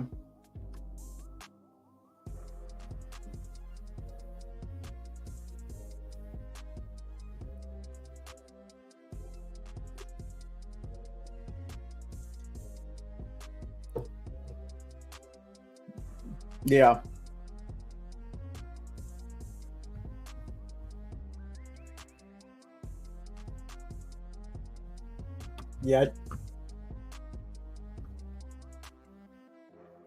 Mm-hmm.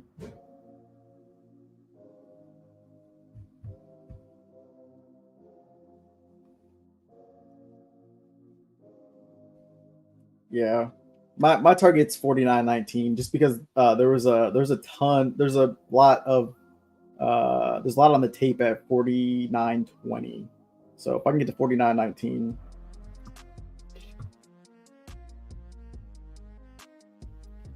This is I mean, it's another triple bottom right here on NQ as well, and then on ES. I mean, it's triple bottom as well. Like, I don't know, we're holding it here. It looks like we're kind of like flagging. I just really want to see the rest of the stocks participate in this move that Apple's getting. That's the only thing that's really holding it back. Could be.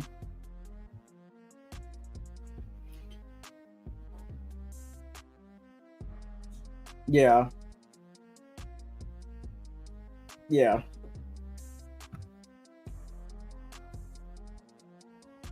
yeah. We just yeah. Nvidia, it's Nvidia's fault. I'm telling y'all, it's Nvidia, Microsoft, and Amazon's fault because none of those three are they're all selling off right now still.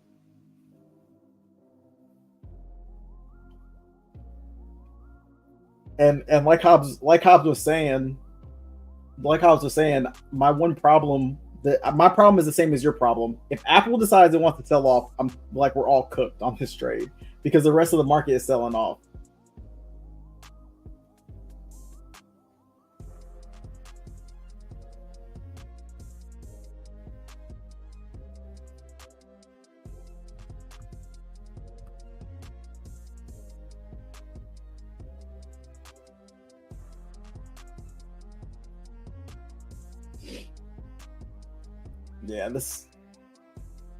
Yeah, and that's why I'm just kind of trying to hold through this because the last time this happened, where I was convicted on the long, and then it just took a while for it to get going. But it's just I don't know. The conditions are a little bit different this time, just because I'm eyeing these stocks. I'm just like, man, if these stocks just get going,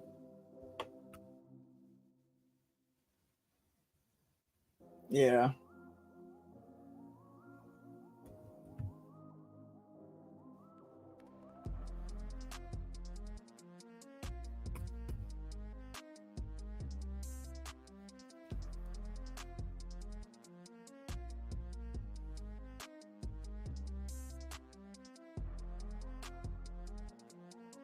yeah. Oh, now they okay. Well, they just tried to spoof the market right there, but we're getting really close to my stop.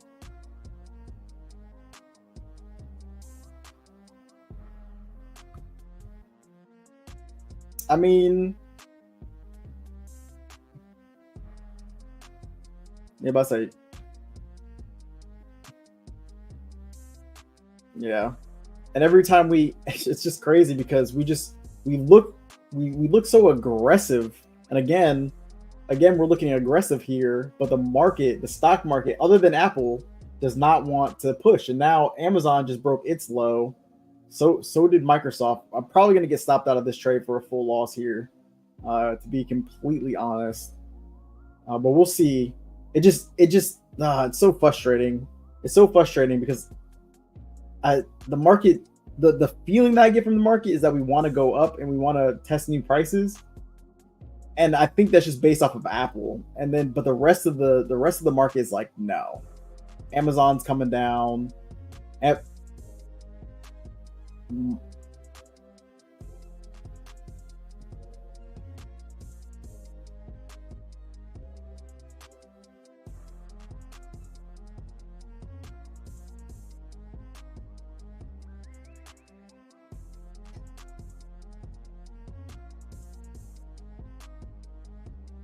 All right, I'm literally at the precipice of being stopped out.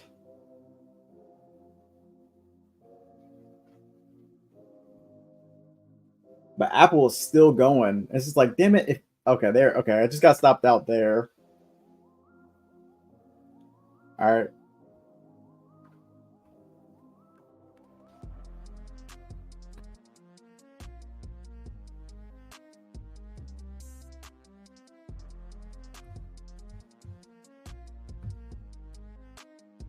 Yeah, the VIX is starting to come up now.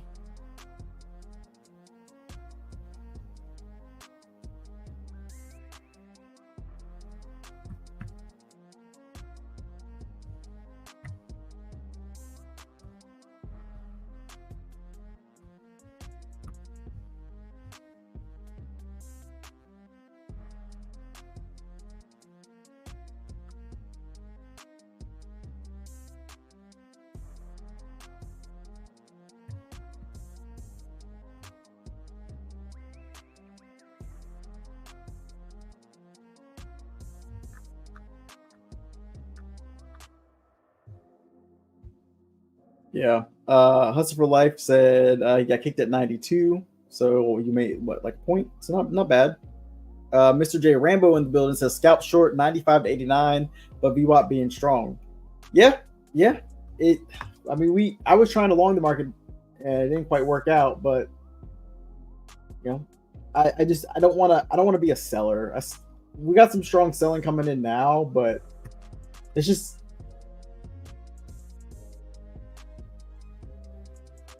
Yeah.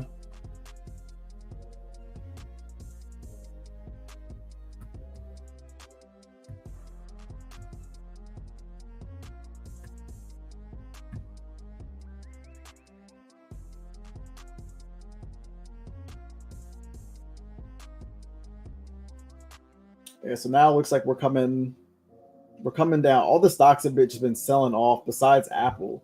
It just really sucks when like Apple's just going crazy and it's like, okay, cool. The rest of the stock market is like, nah. And I guess more when you look at it, more stocks are coming down than coming up.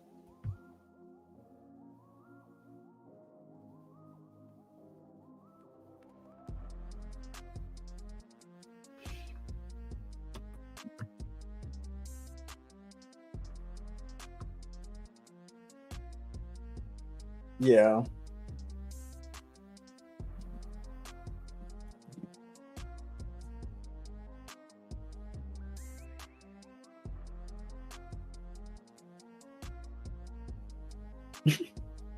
Oh, looks like Pop was right.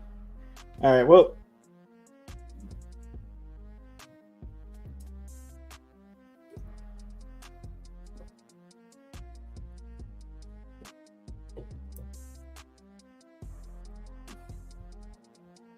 Yeah.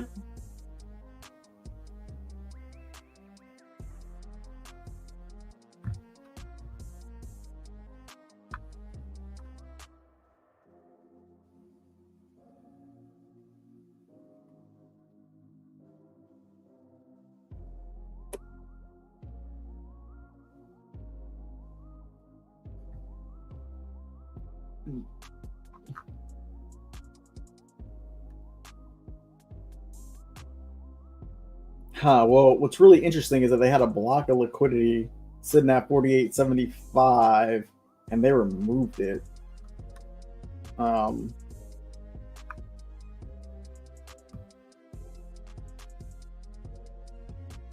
yes, that's how that normally works.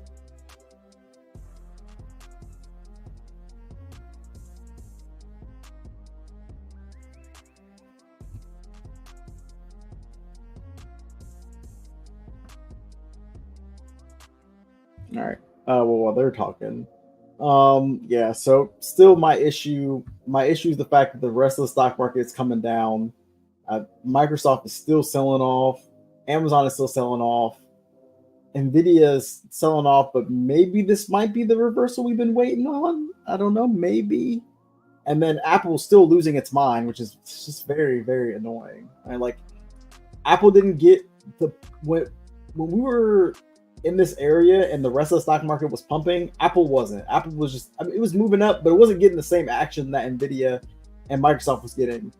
And then we got this massive gap up, and then we got this run, and now it just feels like Apple, they're continuing to buy Apple. Maybe it's off of Apple News. I think Apple had some news about the glasses or something, so maybe that's what's pushing Apple compared to the rest of the stocks who aren't being pushed off of news. Because I think on Twitter I saw something about the Google Apple, or not Google Apple, Jesus, the Apple glasses. Let me check. The Mass Trader was talking about it. Let's see here. I could have sworn he said something about anybody. Does anybody know anything about the glasses, the Google or the Apple glasses coming out soon? Because I think that's why. I think that's why.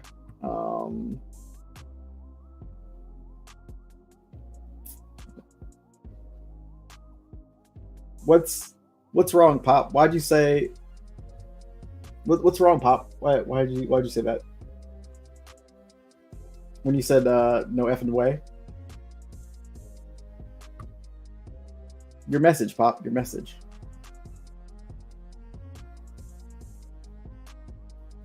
Oh, okay. I nothing. Never mind.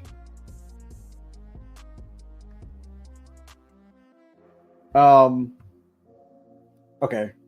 I'm gonna go back to deafening you guys. Okay. Anyway, yeah. So I'm just kind of waiting now. I'm just kind of waiting at this point.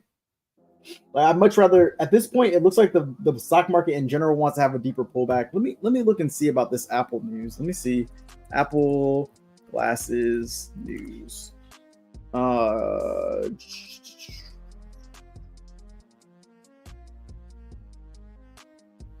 They're set to launch next week. You can pre-order them now. Yeah, I don't know. Some news is hitting Apple because the rest of the market isn't coming up like Apple is. At this point, I just feel like we're trying to. If I'm trying to long it, I'm trying to long a. I'm trying to long a little bit too early. We had a pretty nice sell-off here. Came back down, had another sell-off down. Trying to double bottom here. The rest of the stocks are too. So we'll see. What's up, bro? What's up? Did you get long down there? No. I'm gonna wait. Join me on these loans, baby. No. I had to deafen you guys because it's hard to talk. Yeah, I know. I had to deafen them too because they were going pretty ham. They sharing screens and everything right now. I was like, okay, I want to talk about trading, so I'm gonna go in the trader shop. What up? What up, Kayla? Good morning. Yeah, I took it long at 87.25. I still like longs until we get below the 80 level. So we had that sweep come in. We're not getting that aggressive buying come in, but we're not breaking back below that sweeper. So I'm banking on the VIX because the VIX still hasn't gotten aggressive back to the upside. So I'm gonna long. Go ahead. I like your longs. Everything's starting to reverse and come back up. We're getting a really nice candle from Microsoft. We're getting a nice candle from Nvidia. Amazon's still struggling, but Apple. I remember I was talking to them. Of course, they don't want to talk back. It's okay though. But I think the mass investor this morning said something about Apple having news about the glasses. So I don't know if that's what's pumping Apple. I don't know. It's just really weird that the entire market is flushing while Apple is $4 right now.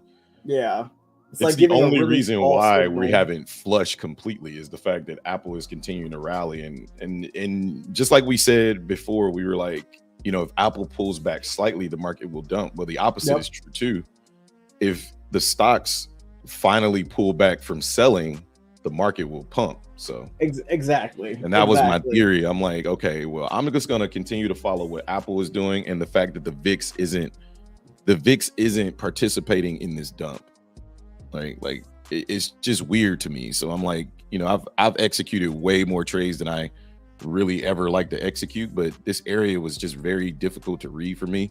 And I managed my risk well, so I'm not really worried about it. Let me check mine. Yeah, I'm 0 for 2 on the day so far. I'm just gonna wait at this point. I'm down, I think, like a total of 7 points on the day. So it's gonna wait and kind of see. I've taken like 6 trades down here, so I'm like 2 for 4. Because that one that I was actually winning came back and cut me up I was up 6 points in that trade. It came back and cut me up. Like, all right, this is not working the way I want it to work, but I'm gonna hold through this pullback.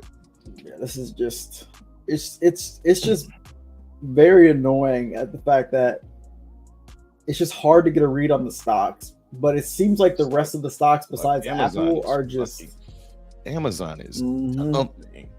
It's coming down. Everything is coming down except for Apple.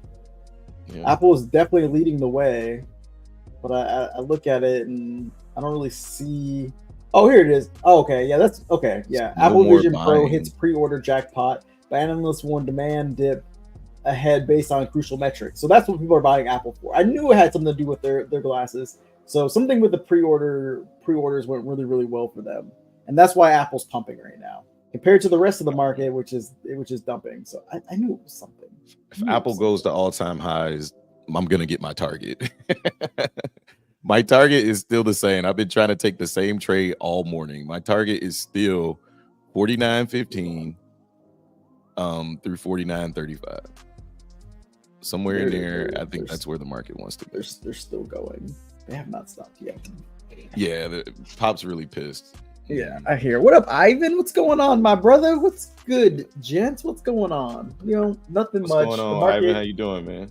The market's pumping and head faking right now. I can't get short because I mean we're at all-time highs. I can't get long because the rest of the stock market wants to dump. So, you know. Oh, this was. Go ahead, brother. No, what are you I was gonna say this was the original area that I called out in chat. I don't know if you were reading the chat, but yeah, I called out this area 87 through 81 to potentially look for long. So this was my original trade. I thought that the market was going to leave without me, and then we ended up flushing through me, and I ended up taking 6 trades, and yeah, it was bad, but yeah. But again, I'm down less than $200, so I'm fine. Yeah, I'm down less than 200 too. For me, my first initial plan was because we were so bullish and we were in such a small range. I was looking for the break and retest of the pre-market high. We got the break, we got the retest. I got long, but I got long a little late. We came back down, and we came back down, and I got stopped out, only for the market to rally on that push. And then I saw Apple going crazy, but I saw the rest of the stock market not. I was like, I had the same view of like, dang, if Apple pulls back, this is gonna be really, really bad. But then when we pulled back down to the low, I was like, okay, well, let me try it down there, because that's an area where we found buyers before. And again, we found those buyers, but we had no follow through back to the upside. Or we went back to the upside, but we had no continuation above the high. And then, yeah, so at this point now, I just would rather wait. Like, I'd rather wait until we get down. My next level is 74. So if we come down to 74, then I'll try another long down there.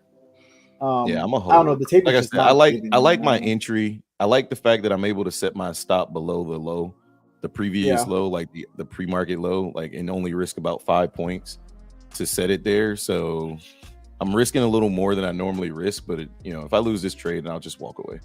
Yeah, I do like the rest of the stock market is trying to come up. Besides Amazon, like Microsoft is getting a nice little pump.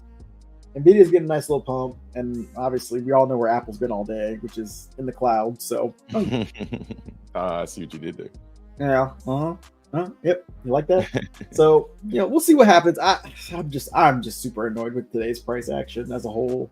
But it's Monday. Normally I stay away from Mondays, or I'm very patient on Monday anyway, because it's kind of like buyers and sellers, fighting jockeying for position, trying to figure out how the week's gonna go, and you get caught up in all of this high volume, right? Like, and that's where we're at. We're in this high volume area. The VIX is starting to come up here. I'm gonna probably cut this trade. Let's see.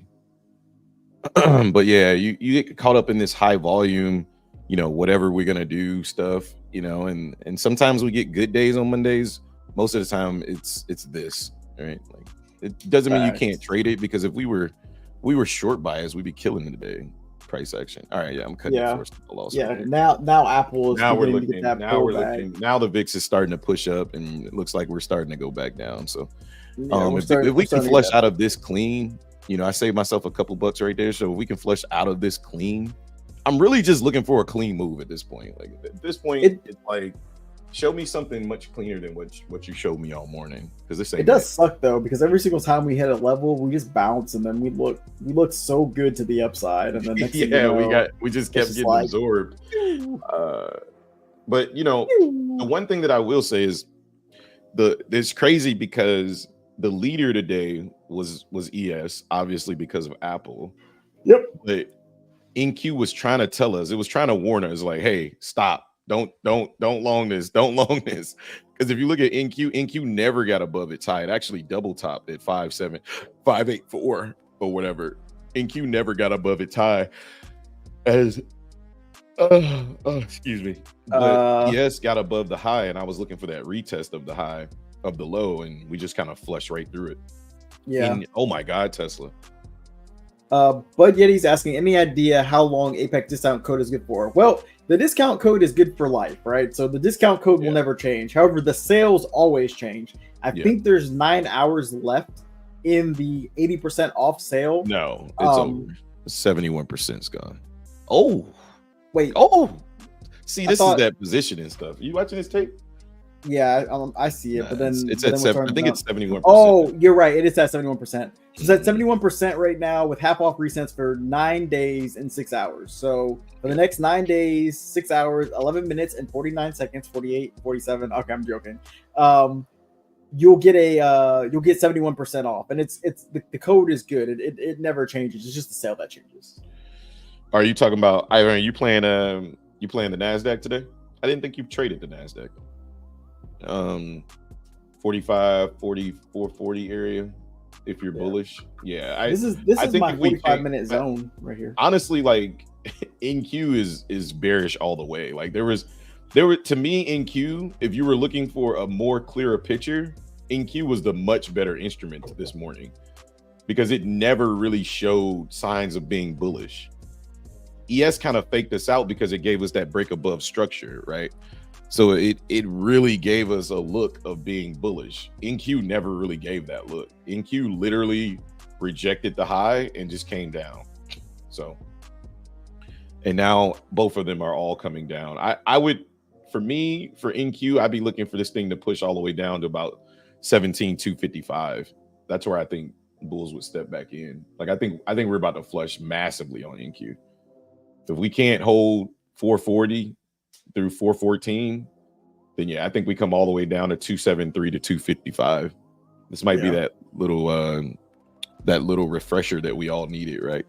Well, Micaiah, you said you wanted a pullback, and it looks like that's what you did. I hope you played it. I definitely was not looking for the market to pull back this morning, but mostly because I was looking at ES, and ES definitely gave me what I wanted. So I'm not mad at the trades I took, even though I took a lot in that area, but all of them were the same trades. So I'm not really upset with the trades that I took at all.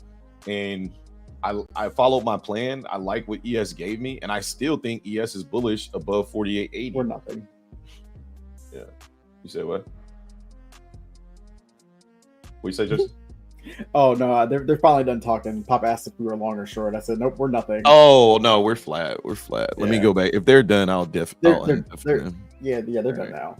Yeah. All right, you guys are indifferent now. Oh my God! Now I gotta mute you. Yeah, I gotta mute you. Yeah. Okay. Much better. Makai said no. I got chopped up, confused, and blew some accounts. Went on tilt with this. Very upset. Yeah. No, I mean, look, bro. I can understand. I mean, technically, I didn't go on tilt, but technically, I took a lot of trades, right? Because I was having trouble reading the price action. But again, I was in smaller size and I was managing the risk. And this is what I posted on my Twitter yesterday, where it's like, look, we got to get better at not holding the accounts, but managing the accounts until 2025, right? Because if we continue to fall into our emotions, man, we're gonna be doing the same thing, the same dance we did in 2023. You're gonna be doing that same dance in 2024. I'm just not trying to do it, so I'm just slowing down. I guess for me, you gotta analyze why you went on tilt, right? I got chopped up in this too, but I was only trying to long the market. I wasn't trying to long and short the market, right? But you first have to ask yourself, why did you go on tilt? Did you go on tilt because you and at what point did you start to feel yourself going on tilt? I think it's even a better question, because in my opinion, there's only two real reasons why we end up on tilt, right? Either it's because we lost too much money and we want to try to get it back, so we go on tilt, trying to revenge trade to get it back, or we've lost too many trades, and so for that reason we go on tilt because we've lost too many back-to-back trades. So for me, it's finding that balance, right? Like I start to kind of go on tilt after about 3 lost trades. That's when my tilt starts to start. If they're 3 in a row, I kind of start to feel a little tiltish. Because I'm on small size, the money doesn't really tilt me. I don't really care about the money aspect so much. Looking at my account, I've gone on 3 red days so far, bearing this one be a red day. This would be day 3 of being red, and it really sucks. I literally have given back all my profits. But it's a product of 2 things. One, when I was trading before, I was only trading with 2 contracts, and now I'm trading with 3. So my losses are bigger than what they were before. So I had to take that into account. And then I haven't been trading very well lately, so I got to take that into account, right? And so Valdez says, I had to run away from this. LOL. I know myself. Yep, exactly. I shirted at 950, but didn't have a runner. I am happy we are pulling back on Monday. More reference for us tomorrow and the rest of the week. Yeah, that's true. I mean, I'd say we needed to pull back. I was hoping, you know what it was? For me, at least, I was looking at Apple. Apple was looking so bullish. ES was looking so bullish. And I thought that on a pullback, there was a very high expectation for us to continue moving higher. And we did get that to a certain extent, just not as high as what I wanted to see. And also I got stopped out too early. And then on the re-entry, we just didn't get that continuation. And now we're pulling back.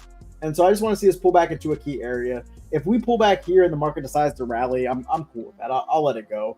But NQ is in a place where I would like to long it in demand. So that is interesting. Maybe, I don't know, maybe if we get a pullback on NQ, maybe I'll look to switch to NQ and try to long NQ on a pullback.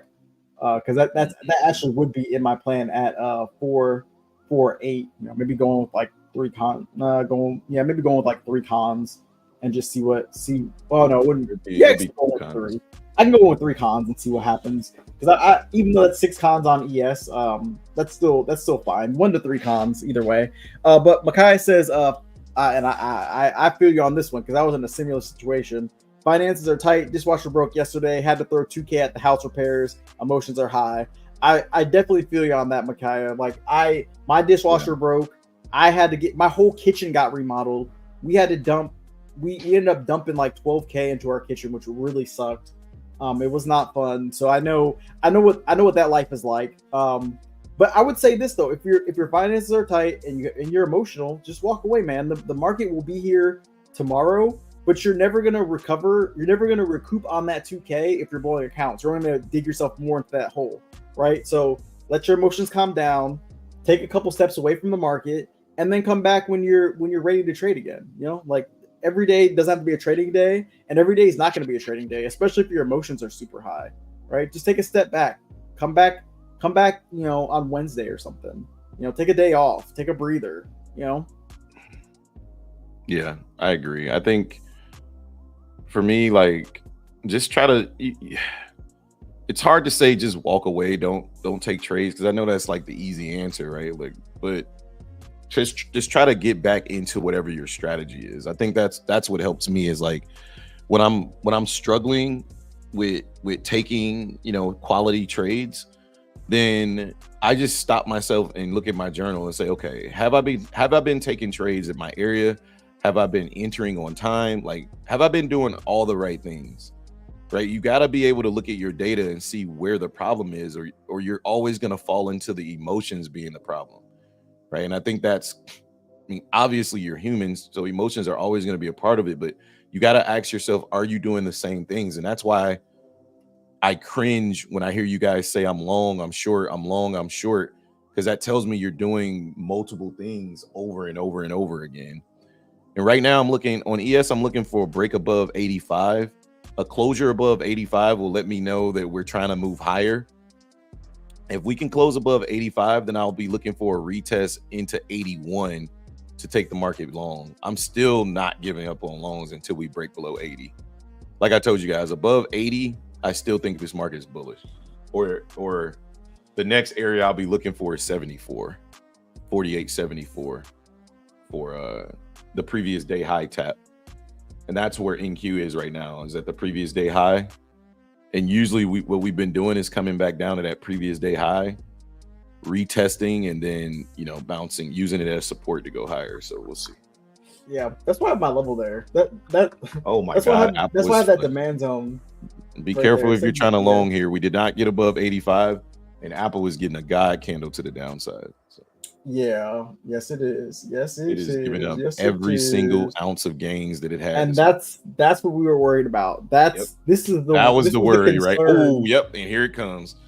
Yeah, that was the final stick right there. Like, as long as Apple was good, I was okay. As long as the VIX stayed in a range, I was okay. But if this breaks, This is going to be But very bad for bulls. This is the but retest of my level here, though. Let's see.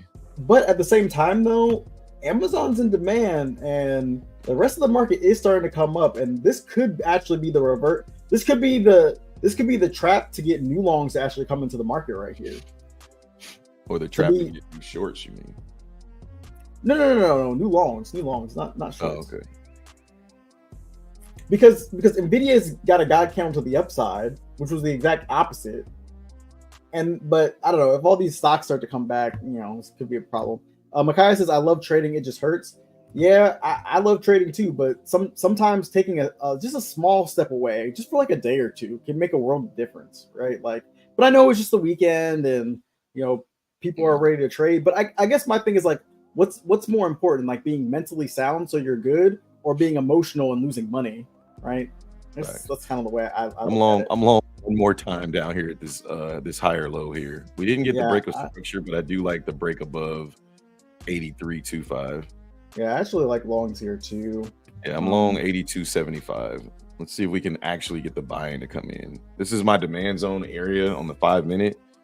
We've been sitting in this area just trying to get this thing to push up here. It's just these bulls will not come in. We got another sweep of that low there that I like. Yeah, and we held. That's why I was like very interested. Once we got that sweep, I was like, that still didn't break here. That's another 1,300 orders that hit the bid right there, or hit the ask right there, and we still couldn't break. Oh, there's another sweep. Another sweep, and then another reclamation. We might reclaim here though again. I'm still in. My stop is at the low, so we'll see what happens. That was another sweep. that sweep just skipped price. It didn't even I don't even know how many lots right there. It just skipped everything. It didn't even tell us like what happened. It's just, we're going here. That's all you need to know. Yeah, but these sweeps are actually kind of, in my opinion, they're bullish. Yeah, the fact that we're not breaking that low, I'm still in. My stop is at 78.75. So this is definitely my last trade. I will close my account after this. I just have confidence that these bulls are going to step in. Look at all that liquidity that they're adding at the floor down there.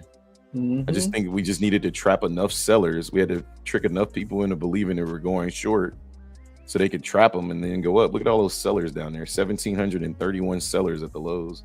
This will be a good time for a reversal. My target is still the same. 49.15 to 49.35 is where I think we're going.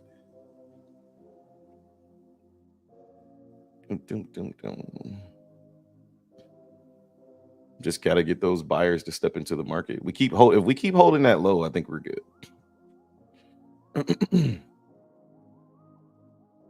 Freaking Apple just keeps flushing.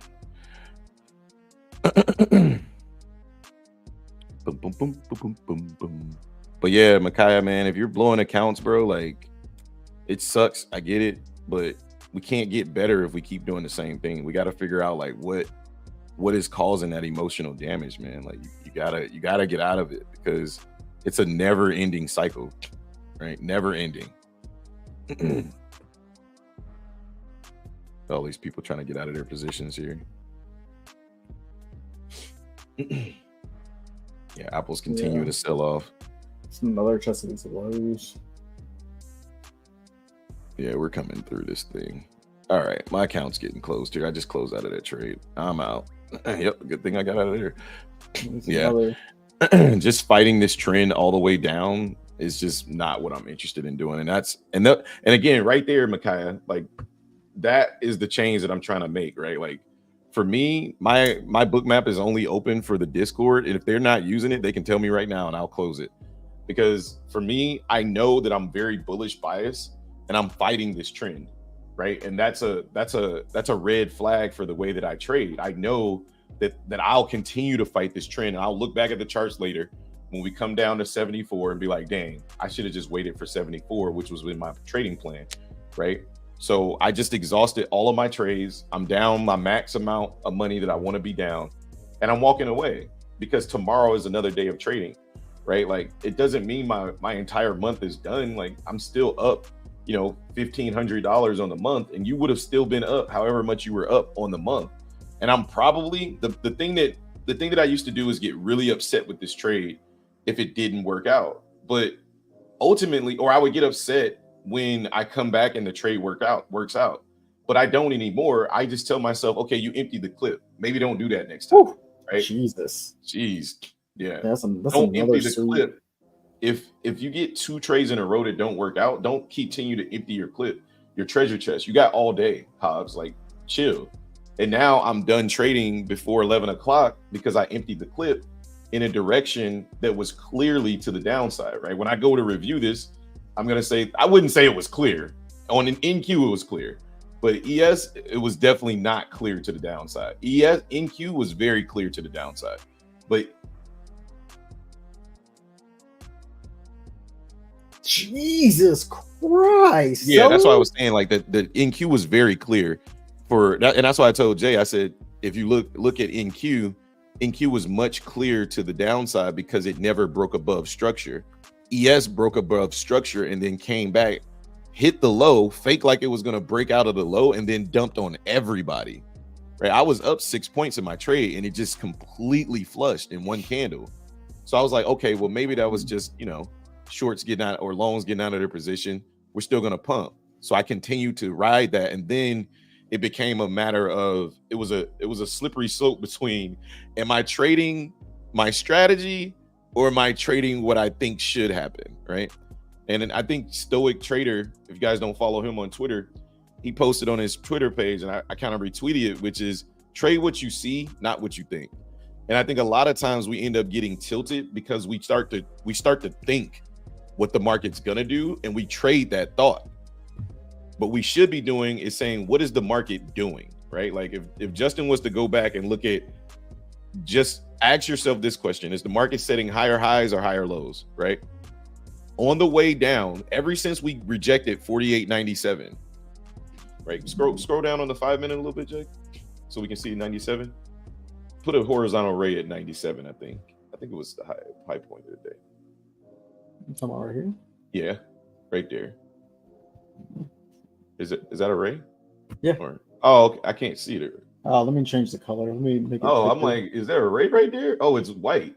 Okay, there we go. No, right there. Yeah, I see it. Yeah, I'm in it. Yeah. So once we saw this rejection right here, which is the rejection that I was in, and I was even texting the Discord, I said we need to get above and hold above 48.97.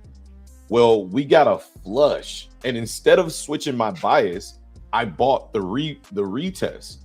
The retest never broke above 95. I lost money there, right? And then when we flushed down again, I bought the retest of the low, which without seeing what happened after still looks like a triple bottom if you're looking at it with a bullish bias. But the reality is you got to look at what happened, what price has done most recently. What price has done most recently, if you're a bull, what you need to see is price making higher highs. Since we got to 48.97, we never made another higher high than 48.97. Therefore, I either should have stepped away from the market and said, okay, it's not going bullish. You need to start shorting the market. Stepped away or changed my bias, right? So that's the one thing that I would say I would take away from today is I fell in love with the idea of what I thought the market would do instead of just trading what I saw. And that's a mistake. So I'll take that. And for me, I still think the market goes long at 48.74. But if that was the case, I probably should have just, put my gun back in my holster and waited until we got down to 48.74, right? But I'm done pulling the clip or shooting bullets out of this account. I've taken way more trades. I've overtraded today. I've broken a ton of rules, right? I didn't oversize, right? But I didn't go on tilt, right? I didn't revenge trade. Every trade that I took was based off what I was reading, right? But looking back on it without the emotions, the market was not in my favor, right? Not at that moment.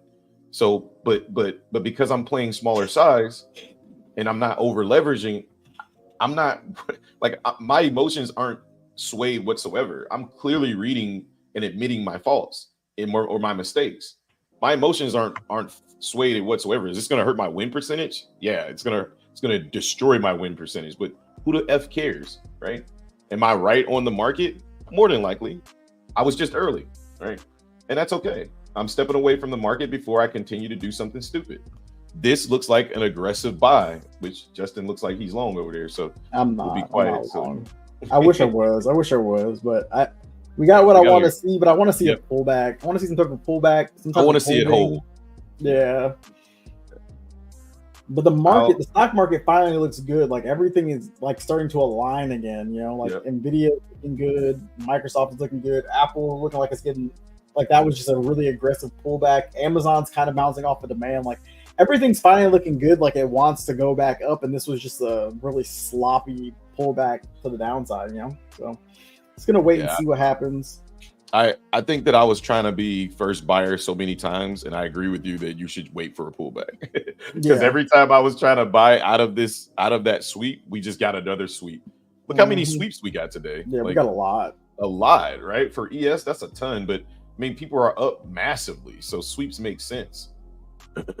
So, Discord fam, if you took that original trade as in the chat, then you if you were smarter than me, then you probably got about 6 or 7 points on that trade. But for me, like I'm done trading. I don't think that today I think I'm reading the market correctly.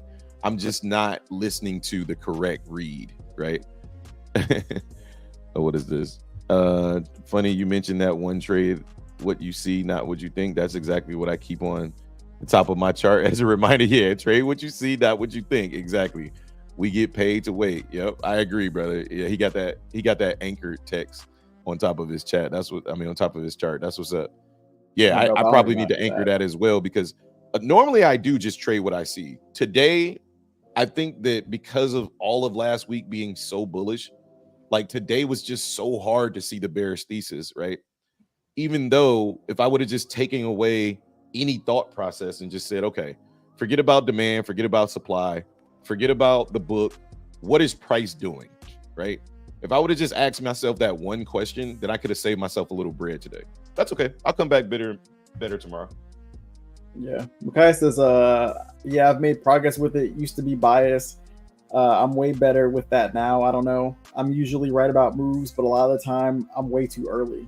Yeah. Well, if you're too early, then just learn from that. Yeah, one of the things I used to do, Makai, is like when I would have days like this, like I would log into like all other my different accounts and then just go start trading over there and take those same bad habits, right? I'd probably still be trying to long the market right here, right? Take those same bad habits and take it to a whole other account.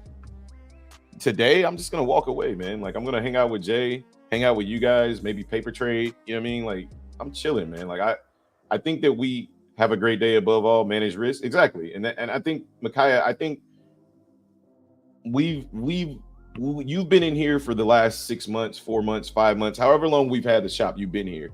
And the one thing that I would say to you is you got to get better at managing the red days, because a lot of times when you have a red day, it's like kaboom. You know what I mean? Yeah. I'm not saying, I'm not calling you out. I'm just saying, like, that's one thing that I've noticed is, I mean, like, if we're being honest with each other, right? Like, I think that your thing is it's like boom or bust, and you don't want to be that, right? Like you want to be consistent, but even on your red days, you don't want to turn a red day into an absolute explosion.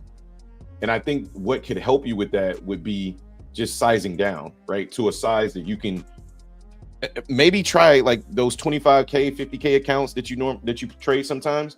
Try those, man, because I feel like when you get into a $300,000 account, like you start trading so heavy, and before you know it, you're down $5,000-$6,000, right? Plus the trailing drawdown, and that's not normal to deal with, So, yeah, that's great advice. I was gonna say the same exact thing. Like, get rid of those 300K accounts. I know they look good. I know it's a lot of drawdown. I know it's a lot of money, but you also have to make a lot of money to get anything out of them, right? Like the payout. What you need, like, what was it, like 10K or something, just to be able to request a payout? Just to be able to get you a payout, man. It's just unhealthy. That's a lot. It forces you to be in a large size, right? And I'm not saying later on, once you learn how to manage your risk and emotions, everything. I'm not saying it's not a good thing to get a 300K account, but as you learn and progress through, I think if you want to trade, 15, 20 minis, then yeah, you probably need a 300K account. But I think you've told us in the past, like once you get the 300K account funded, you go back down to micros. It's like, well, if you're doing that, then it almost feels like it's a waste of time. It's a waste of time to be getting into because your payout takes so long to get to. Exactly. I mean, is it a big payout when you can get there? Yeah. But if you haven't learned to manage your emotions through that journey, then you might not get there, right? Like that's the problem. Exactly. I'm testing along here. We got a little bit of a pullback. We got a bit of a CVD divergence here. Hopefully we just don't pull back to the I was about to say, I think you're buying right before the pullback comes, but hopefully it continues to push. The 15-minute looks really good, but this might be that pullback back into VWAP. Yeah, this could be. This is what I was talking about the other day when I was like, sometimes you end up buying, you wait for so much buying to come in, you end up buying super late, and then you get stopped out by the pullback. So your entry should have been down here at 48.77. That was the pullback you wanted. No, I agree. Or down here at 4,800. Now you're buying the top, expecting for it to continue to push up, right? That's one of the things I've been noticing because I know you've been trying to figure it out. Like, one of the things that's going, bad with your trading, like lately over the last few days, that's been a consistent thing for you. Like you'll try to wait to see the buying come in instead of doing what you used to do, which is, you know what, I'm gonna test longs down here because the risk is much lower and I can be in profit much sooner. Yeah, you're not really doing that as of lately. You're doing, the other thing, so just food for thought. Yeah, no, I definitely don't disagree with you. But I understand in this market, it's like shit. I feel much more comfortable waiting to see the buying come in. But honestly, I don't. Like, the reason why I'm not really upset with a lot of my losses, and I'm not upset at all, but the reason why I'm satisfied is because every time I got in, I was trying to get in before the buying came in, even though I was hit the like button and sub for good luck. Thanks, Ivan. I was trying to get in before the buying came in, and that's how I want to trade. It's just today we got 13 different liquidity sweeps, right? I was correct, but just early. But looks like we got that push down into 48.76. They're putting liquidity underneath Justin's entry at 48.83. So hopefully he gets that push back up here. Stay long on this retracement and hold your breath.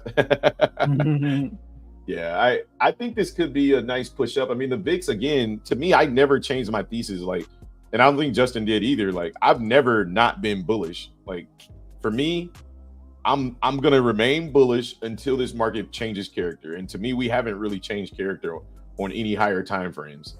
This is just a pullback, in my opinion. And it might not last too much longer because this 4 hour is looking like it might turn around and be very bullish in the next 2 hours or so. So yeah, just we'll see what happens. I mean, all the stocks are pushing up right now. So I mean, I like it. Yeah, the VIX is coming down. So I think that was. I like everything about your trade. I just don't like the entry. Yeah, I mean, I'm not the biggest fan of the entry either. I wish I would have got in on the initial pullback, but it wasn't a super deep pullback. But I saw some buying. I was like, I'll give this one a shot here. It's a little late, but at the same time, if this goes all the way back up to the highs, it's not going to. I agree, but how many times do you find yourself saying that, right? Like, oh no, that's that. You know what I mean? Like that's usually like the sentence you say right before that big red candle is like, damn, that's unfortunate. It's like, yeah, it's unfortunate, but had you gotten in the 70s, right now you'd be, securing profit for 3 to 4 points, right? So the only other thing, actually, to be honest, the good thing about this trade is that my stop is almost at the lows. So giving it the full 4 points. I love the entry. I mean, I love the trade idea and the fact I love your stop.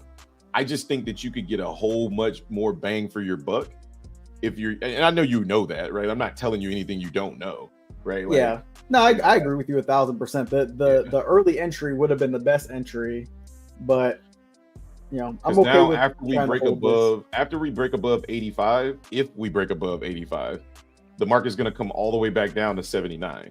And you're going to have to sit through that pain and see what happens. So, in the market overall the intermediate trend is still bearish right now. So, yeah. I mean, for me, I got to hope that we just rally and rip up through everything. Oh yeah, and that that's we what you don't have want a to very do. strong pullback until Oh yeah. 90. Again, like I said, to me, the bulls never left. The VIX is telling you that the bulls never left.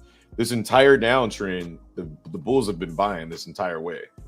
The VIX is continuing to push down and hold inside of this range, this entire push down. So Yeah, and Nvidia is pump, like everything in the stock market is pumping except for, I mean, Apple's kind of getting that little pullback, but if Apple can really get going here, get back above VWAP, get to 194, we'll be in a very good situation here. Just gotta wait and see. I think this is gonna be a tough hold. I think this is gonna take some time. I don't think this is gonna be a no, I think we're about to explode if we get above 85. If we can get above 85, we're gonna push it. We're gonna push fast. I would take that too. Yeah, if we get above, I think if we get above 85, I think this market is gonna absolutely rip. That's what I think, because I think the market's been wanting to rip all morning. It's just taking a while. Yeah, I think above 85, we'll get some big candles coming in. Here's an 85 test again. We get above 85, and I think we just go. Pew. It looks like Micaiah, go ahead, brother. I was gonna say Micaiah said he went back to 50K accounts. So yeah, Good. I would agree with that. Like being a 50K account, it's the best thing you could do. And I also think that, Micaiah, I think that you should try to figure out where the monetary value is that puts you on tilt, right? Like, I know everybody hates to lose, like that's a given, but you can hate to lose and still learn to lose good, right? Like, I know people that, have 90%, 100% win rates, like they don't care about losing because they never lose, and that's fine, whatever. I'm not saying that facetiously. I'm saying that's not how my trading works, right? Everybody has their own chain of restaurants. The way that my chain of restaurants work, I take losses, right? And I'm okay with that, right? I'm good with that. As long as the outcome is income, that's all that matters, right? So what I would say is try to figure out where that, you need to start recording your emotions of like, okay, let me come down to 2 or 3 micros, right? And let me just trade those. And when I take losses, do I have the same emotional discomfort, right? Like, ask yourself that, because what I've noticed is it doesn't matter the size, right? When I lose a trade, I have the same emotional discomfort, whether it's a paper trade, whether it's 3 micros, or whether it's 2 or 3 minis. I have the exact same emotional discomfort, right? Therefore, it's not a cash value problem. It's a learning to be okay with the losses and still continue to trade problem, right? So I think you need to start analyzing where that is for you, right?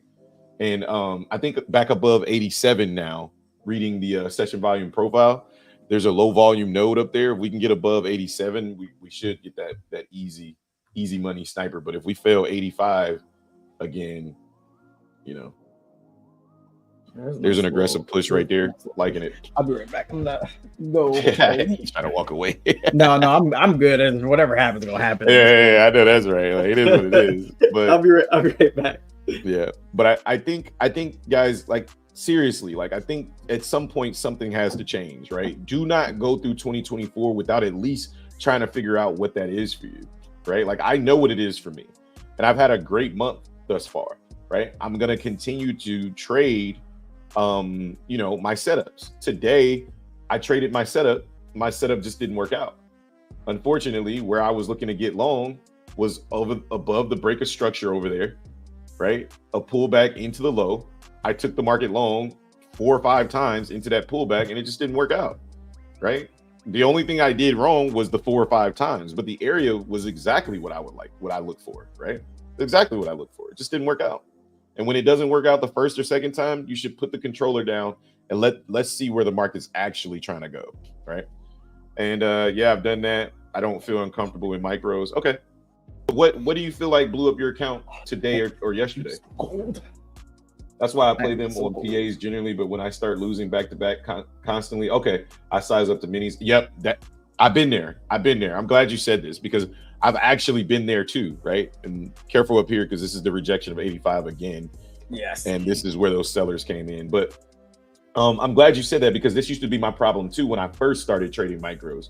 When I first started to try to size down, I would get so pissed with the paper cuts that I was taking And I would get so pissed at my P&L being negative, even though it wasn't negative by much, that I would go back into the same trading style, the same negative way that I was trading, but now I'm adding size to that. And guess what happens? The problem. Right? And guess what happens? You compound the problem, right?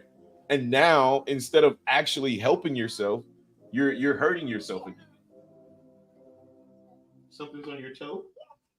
Yeah, and just to add to that, I think that's why people think that micros don't work, because they end up taking losses, and they'll be really small losses, but they'll get upset, and then they'll be like, man, let me just go to a mini, not realizing like, hey, if you're taking the same losses in a mini, you're actually down way more than, you know, if you were taking the losses in these micros. And then they go up to the mini, and then they take the big losses, because the mini's not going to change anything. I mean, you're just putting more risk on the table, but like Hobbs said, you're still going to trade the exact same, right? Especially if you're trading bad already. And then what ends up happening is you end up blowing the account because you're not staying with the micros, right? Like the best example I could give to that is the casino, right?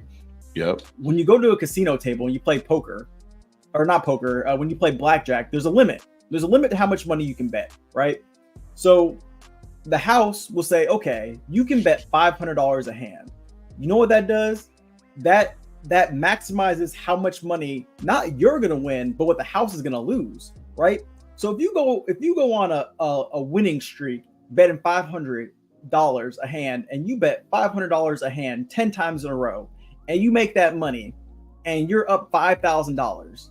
Well, they've already priced in losing $500 a hand, so they don't care. They don't come back and be like, "Oh, Micaiah, you won $5,000. You know what? On the next bet, because you won so much, you can bet $2,500 this time. You can risk half your profits because they know that they can get it back quicker." Because what happens is that what happens if you win another 10 hands and you've been betting $2,500? Well, now they've lost $250,000, right? I think if I'm doing my math correctly, right? So a quarter of $1,000,000 is how much they've lost now, I think, or maybe I'm doing the math wrong. But regardless, they've lost more money than what they My bad. I missed the math because I'm dealing with Mr. Want to yell into the mic while you're talking. I can do the math real fast on my phone because I'm not sure. My math is probably wrong. But if you bet 2,500. 25K. Sorry, it'd be 25K. Twice said that's when they kick you out. Well, that is when they kick you out fast. But my point being is that they don't allow you to bet more than what the table limit is, because that's them managing their risk. And they know that over time, as long as they keep their risk the same, because they have an edge, they're going to be profitable, right? So in the market, when you have your risk and you say, well, my risk is going to be 5 micros, and then you lose 2 or 3 times in a row, and then you say, okay, I've lost 2 or 3 times in a row. You know what? I'm going to 2 minis now, because all I need to do to get my money back is just get like 3 points. All I need to do is get 3 points, and I'm good. I get all my money back. Plus, maybe I have a little bit of change in my pocket. And then what ends up happening is you end up losing, and you go down 4 points. And now you're down even greater than what you were down before, because you were trying to get the money back. So that's why it's a much better idea to just keep your size the same constantly. And then once you're ready to size up, then you size up, right? If you're going, I'm on a losing streak right now. Like I've had two red days, but every single trade, except for one, but that was an accident. Every single trade has been in three micros. I have not sized up. My only trade where I sized up by accident was when I went into 6, and it was a complete mistake on my part. I accidentally hit the button twice, and it put to clarify, it was a mistake, and your butt was unwilling to go back down. And yes, I was. I had an opportunity to, but at that point, I was living on the edge, nope. Right? The VIX is selling down heavy right now. I think I think we're about to get an explosion above 87. I'm hoping so. But yeah, guys, so that's what I would say. If you're struggling, and just remember, just whatever you do, just don't size up. Like, just force yourself to just stay in that size. Walk away, but just don't size up when you're losing, because that's the opposite of what you should be doing. And can I also add to that? Do this in one account, right? Just make sure you focus on one account doing this. In the meantime, do everything you normally do in other accounts, right? Continue to play larger size. You'll prove yourself. Continue to have those bad mistakes, right? Like just do that to prove it to yourself, because I promise you, I've done it, right? I have a journey account. Notice how Justin and I always say journey account. It's because we're dedicated to that account, right? Staying in smaller size. Sometimes we go and be like, you know what, man, I'm gonna go trade larger size on this account just to see how I do. And we quickly remember, oh, okay, we're not ready for that yet. And that's maturity, right? But if you don't believe me, continue to do what you do and just buy one account on discount and say, you know what, label it, put some rules together for it, and then start journaling it, and just pick that one account to take the journey on. You're gonna reset and blow an account anyway. We know you are, right? Everybody can stop fronting like they don't. We all do it, right? So why not at least say you tried it for 3 months and this didn't work? You're spending the money anyway. Yeah. Say $50, $30. Go get you one for $50 to $30 and say, I'm just gonna dedicate this account to playing micros because I want to see how well I trade in general. So yeah, I actually think you end up spending less money, honestly. Like just think about a month where you had an account and you blew it multiple times and how much you spent on that account. In 1 month, you might have spent the same amount of money that you would spend on one account for 4 months, right? But you made zero progress on it, right? Like right now, I'm basically back to scratch on my account right now currently, but I'm cool with that, right? Like I'm not concerned with getting the account funded. Like obviously I would love to get the account funded. Don't get it twisted. But at the same time, with the journey. Exactly. Like if I get it's like you get the account funded and then it's like, and now what? Like now, like what changes? You still have to trade, right? Like just because you pass the eval account doesn't mean that everything is just stopped. And it looks like we're starting to get a little bit of a reversal here, but I'm keen to continue holding this. I don't care what happens, but you know what I mean? Like just it's almost like people focus so much on getting funded, like, you know what I'm saying? Like all throughout Twitter, and it's like, oh, I just want to get funded. I finally got funded. You know, my goal was to get funded this year and I did it. And it's like, okay, cool. Like I got funded last year too, but nothing came out of it. You know what I'm saying? Like I didn't take any profits out the market. So what is a funded account really? It doesn't mean shit, right? It literally means nothing. It just means you made $3,000 on a practice account. Like, good job.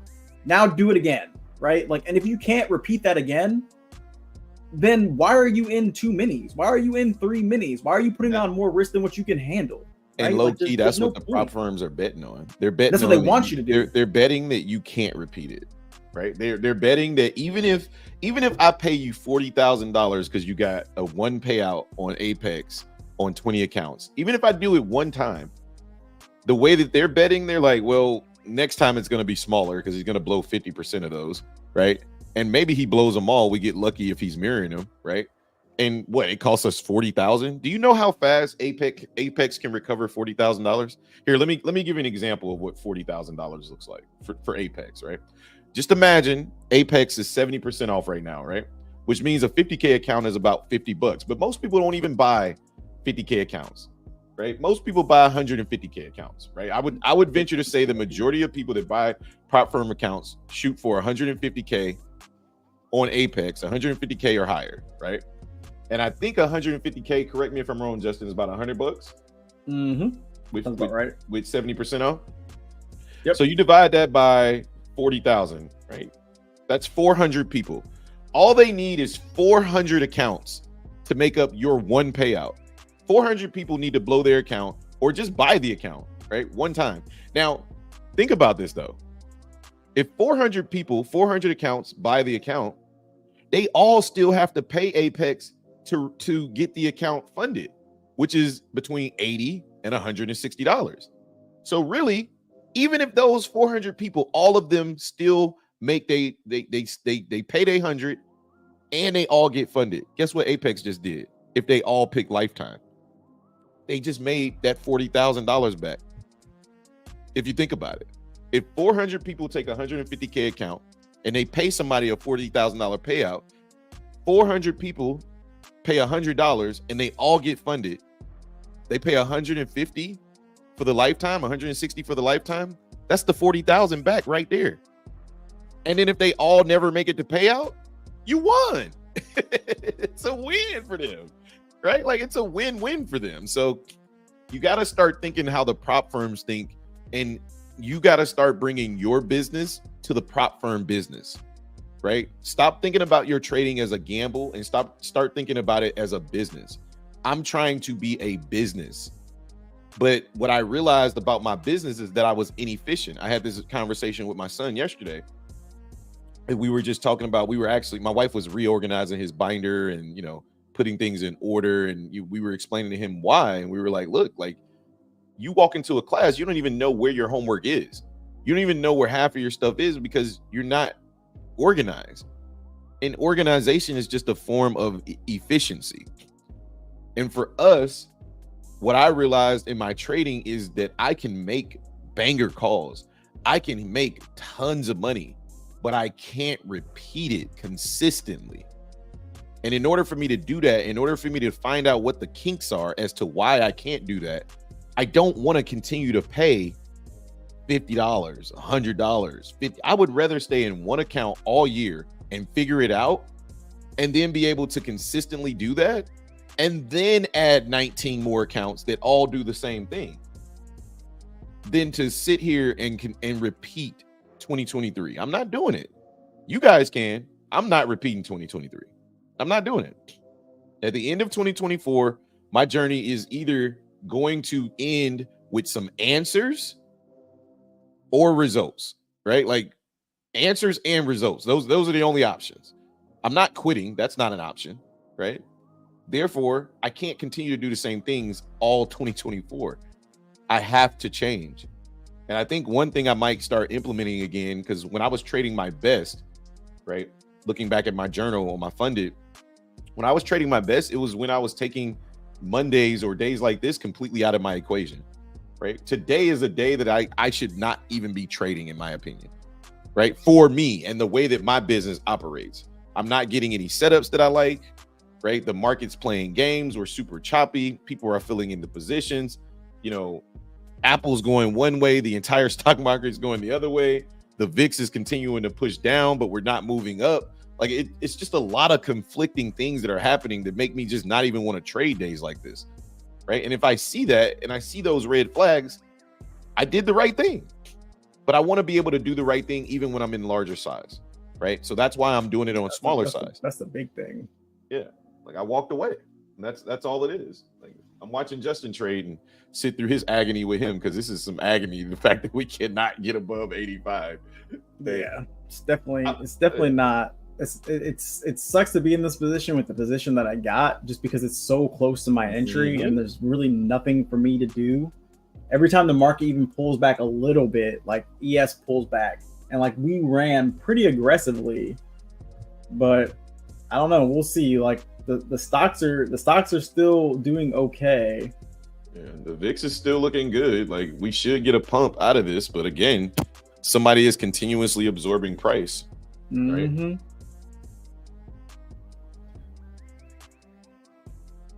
And if you were in at 78, you know where your stop would be. Your stop would be at the low. You'd be at like 83 right now. You'd be like, look, I'm not giving this much more. So we need to push out of here or I'm leaving. Yeah. I don't know. It looks like we're trying to get another little pump, but I don't know what price wants to do up here. All I know is I'm down. My goal is to not go down more than $320 in a day. And I'm down 272. I just pulled up my account because I couldn't remember how much I was down. I'm down 272 on the day. This is my largest red day of the month, right? Which is funny, right? But this is my largest red day, and I'm walking away. I'm like, man, all right, down 272, no big deal. Up about 14 or 1500 on the month. Not tripping whatsoever. We'll journal all of these trades. I'm not going to journal every single one as far as like putting them in because they're all basically the same, right? So, but I do think Justin's about to get rewarded here for sitting through this ridiculous consolidation here. I'm hoping Nvidia's losing its mind right now. I need Apple to get on board with this push. Nvidia's pushing. Is anybody out there that can open them for me? I need them to stop out these daggone sellers. For you and put them in a bowl. Oh, here we go. Failing again because the rest of the market wants to fail, even though Nvidia wants to try to lose its damn mind. Yes. Oh, hold on. I'm just chilling. It doesn't matter to me either way. Go crazy said lost 1200 guy. But it was a learning lesson, not letting it get to me. We'll scale back up. Yeah, I mean that's all you can do. Looks like we're rejecting this level yet again. It's like we're holding the low on the pullback, but we're not breaking above, and that was a VWAP rejection right there as well. No doubt. Okay, can I ask Go Crazy a question? Yeah. Go Crazy. When you say you lost 1200, but you'll scale back up, what's your account size? What contract size are you trading? And then 3 is what is your daily max loss? Yeah, this looks like a VWAP rejection that's about to come down really aggressive. Like a VWAP rejection. Yeah, the VIX can't break its lows. It swept its lows, but it looks like it's trying to push back up here. They're just eating through this demand zone on the VIX. Tough day, man. Tough, at least for me. I know that we'll go on the toxicity of Twitter and everybody will say how great of a day and this is great and it's cool. Like I'm happy for them. Huh? I was gonna say I don't know. I don't know if people are gonna say that they had a great day today. Yeah, there's always gonna be that one, but I was about to say there's probably a ton of people that will say they had a great day, and I'm okay with that, right? Like I just want us to start managing our risk because that keeps you in the game, right? When you don't manage your risk, you can't stay in the game. And what I was going to ask you, Go Crazy, is if you're willing to scale back up after losing 1200, are you scaling down to not lose that 1200 is the question that I was going to ask you overall. So. Yeah, it looks like the kids are finally getting ready to go to school. The rows are defrosting now. Oh, dang. Yeah, it was bad out there. Like my wife called the school and said she was going to bring the kids later. They was like, "We don't blame you." She said the lady said that's probably a good call. The schools didn't. I can't believe the schools you let the buses drive in that crap. Right. I wasn't putting my family out there. I'm like, nope, y'all can sit here and relax. Yeah, I just think we all get caught up in trying to hit it big every single day, right? And there are people out there that hit it big every day. Yes. Are there people out there that can teach you to hit it big every day? Maybe. I don't know, right? Like, there are people out there that make money in this market every day, but again, I don't worry about that. What I worry about is what I want to do with my trading in my business, right? And that's what you should be worried about. And I think risk management is the biggest thing you can do, because what I like about, and that's why I support DTFX, because although I'm not in his mentorship or nothing like that, but I've watched his videos.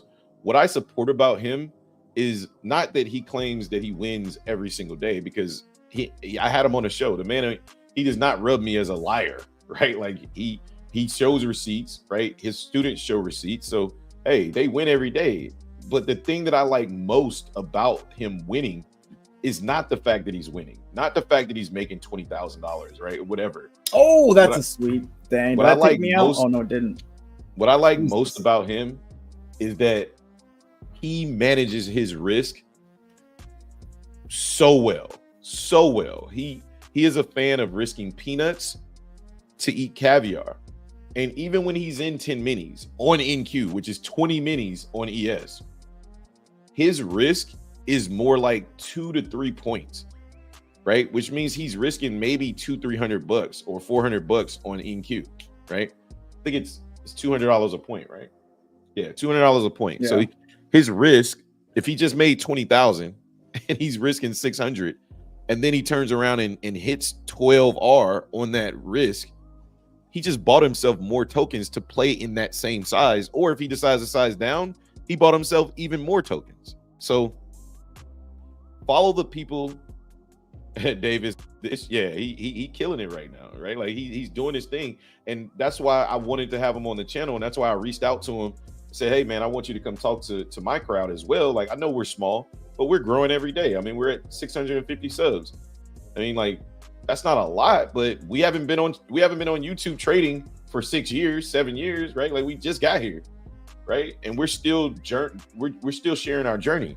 When our journey starts to be even more profitable, when we start to, really, I don't know, advertise ourselves. We're trying to get a little bit more active on Twitter, both Justin and I, right? To, try to build our brand. But at the same time, our main focus is this right here. This is our main focus, is the trading. So, but yeah, Dave, I love what he does, and not because he makes big money off playing very large size. Like, no, what you should admire about Dave is, one, he knows how to read market structure like nobody's business. That's number one. Number two is he's able to manage the risk and get entries that are very, very lucrative, right? That's how I found out about him when you had him on. Hey, no problem, Ken. Like that, I'd love to get other people on here, but like I said, we're small. People don't care about our channel, like for real, like you guys do. I'm just saying, like industry people. Dave was a blessing, right? To this day, he still has the highest viewed video on our channel, right? But I was also on that channel, right? Like, you know what I mean? Like Justin was also on that show, right? Like, so, but what I liked about him was it was easy to have a conversation with him. It was easy. It was real, right? Like there was no fakeness in him, right? Do I think he's a little, he's a marketer, to say the least, on Twitter, right? Like I think that he understands marketing very well, to the sense of, if I troll enough people in a big enough crowd and I'm good at what I do, whether you hate me or love me, you're gonna be curious. That's marketing. And Dave does that really well. So that was a nice hold on that sweep there. Yeah, let's see if we can get some buying about it here. It's just the green candles the green volume bars are just flat on the book. Now, here we go again. Let's try to sweep price this again. Is Bud, by the way. Oh, what's up, Bud? I'm on the work phone. Oh, okay. Bud Yeti, what's going on, brother? Set him on the work phone. Now we know your full name. Are you Chinese, Bud? Kinley? Well, you better subscribe on the work phone, my brother. No, I'm playing. Yeah. Or am I? Dang, this one's dead, bro. What the heck? Yeah, it looks like we were going to come back down. There was no follow through whatsoever. No, none. None. There was absolutely no follow through. Dang. Look at the 15-minute too. This thing looks bearish. Bare necessities, those good old bare necessities. Yeah, everything is coming down. All right, I'm out of this one. Yeah, this ain't looking good. If we hold here, great, but I would just be out just out of annoyance. You set up there for 30 minutes basically, only to come right back down. Like, good Lord. Yeah, I'd be interested in paper trading 48.74 through 48.68 long. But I would need to see some strong buy-in out of this thing. Like, it was very tricky to read ES just because of the initial break of structure. That if we didn't have that break of structure, my eyes would have been totally different. Totally different. That initial break of structure had me bullish all the way. I'll go back and relook at the day too. I want to see. Yeah, I guess once we gave up 48.90, well, by that time I was already 5 trades deep. Once we gave up 48.91. Yeah, this has been a tough. Okay, go crazy. ENT says my account size was 2,000, but I was over risking. I was doing a 0.07, so 7%, knowing I was only supposed to be at a 1 or 2%, and I got scared Friday and did not hold. I would have been in good profits if I held. Oh, bro, don't even talk to me about Friday, bro. Friday, I got Fridays. If I would have got Friday's gains, I would have not even been worried about today's losses at all. I was in Friday down at 47.74, bro. Like 47 something. Like I was lit, or 48.18 or something, like whatever the bottom was. The entire chat was in it. No, we were in at 48.16.75. What happened? Nobody gave you chips? Man, they print You on want me them. to give you some tips? if y'all want to play calls, DWAC and Fun were the move because they printed. I was talking to Yeah, some it was people all on about Trump, TMI. man. All about Yeah, Trump. Hold on. yeah. I was talking to some people on TMI's uh Twitter. He got into Fun right at market close. I know he's trying to get to $1. It might happen.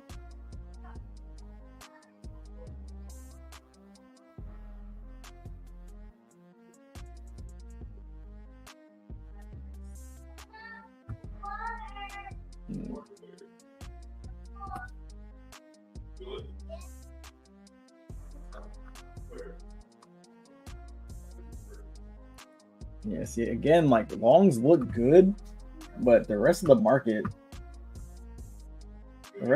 just doesn't really agree with the longs at the moment. It's okay, sir. Sit down and eat your day. Do that later,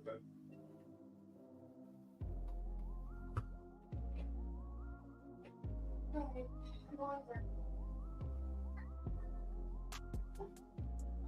Like it's looking like we're putting in an inverse head and shoulders right here on the 5-minute. We're holding this previous level as well where we rejected before.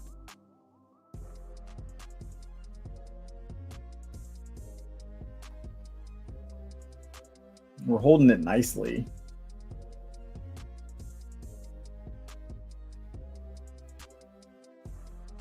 It's just I'm not really seeing like any buying coming out of it like I would like to see.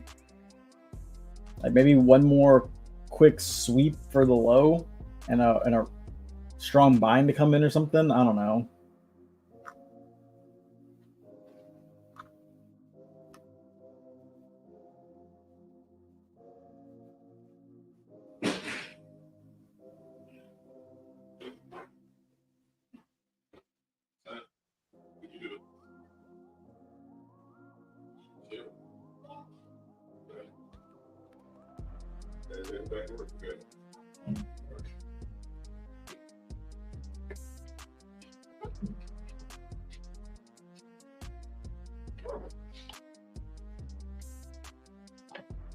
Here comes more selling.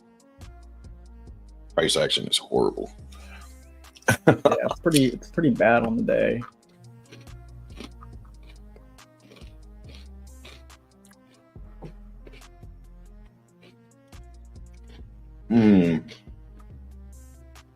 Did you read all of these? Oh no, I haven't read it. Okay. Go crazy. So I was on NQ at 17,101. Yeah, we were all in. I was supposed to stay away, but I took it long at 17,463. Oh yeah, it's up 30 points from that level. Yeah, NQ is always the move when the market's choppy. When ES is choppy like this, it's better to switch over to NQ because you need larger moves to make a little bit more money. You know, in ES, like a scalp is like 3 to 4 points. And I don't like scalping for 3 to 4 points. I would rather go over to NQ and trade for like 30 points, but I'm done trading. I'm not gonna mess around with this. I might go back to just paper trading on Mondays. Just because when I was taking Mondays off of my radar, like I was trading so much better. It never hit my stop loss. I just got out, think it was going to reverse and was trying to chase the sales. And I didn't realize we was in the uptrend until I was down 800, shaking my head. I don't know what I was thinking. Yeah, I just got stopped out. If I would have just accepted the risk of the full trade, I would have made like $1,200 on 4 micros. It was crazy. I ended up taking profit and then putting the rest to break even. By the time I got in the car to go to my appointment, I was already stopped out. Worked out very well for me, but I think that was impulsive because if it went bad, I would be pissed. Yeah, don't be impulsive, man. It's hard. I know. I get it.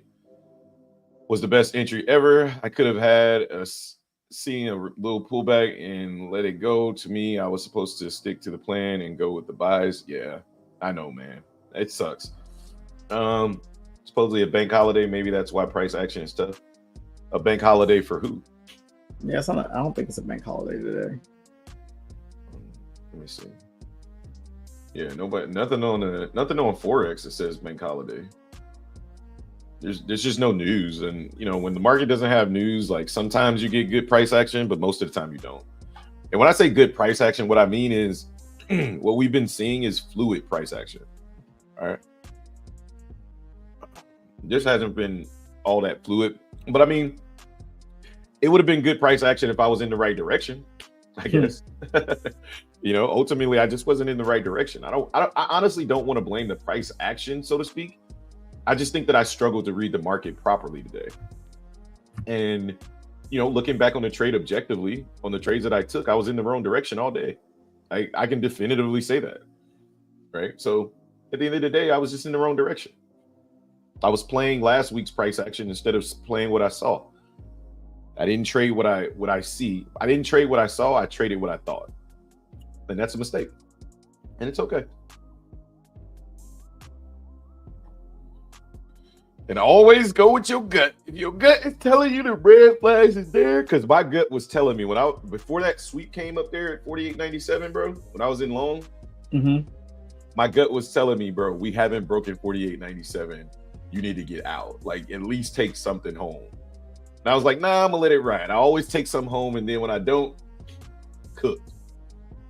But you're still in this long, huh? Or you got No, I got out. No, I mean, looks like we're consolidating down here, though. No, Tommy, you're reading the wrong date, sir. MLK holiday was last week. Yeah, that was the 16th, look at the date, I believe. probably, or just refresh your screen, because sometimes if you leave that tab open, it won't refresh the data. So you're probably looking at last Monday's data.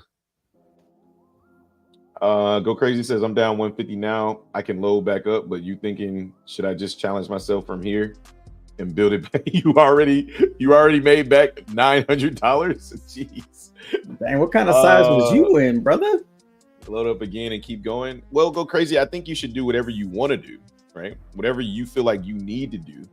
However, what I would say is dedicate yourself to something, right? I've dedicated myself to sizing down. Huh?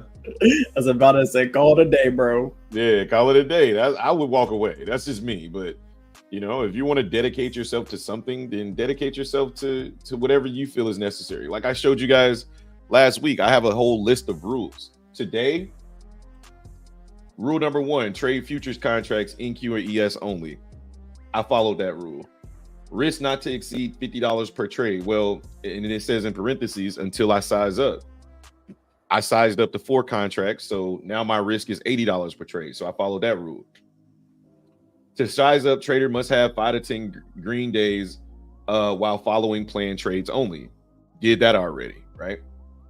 And then size for NQ, blah blah blah blah blah. But my other risk, or the one thing that I didn't follow. No, I followed everything. The one thing that I'm glad I do follow on a daily is my max loss. So my max loss depends on the size that I'm in.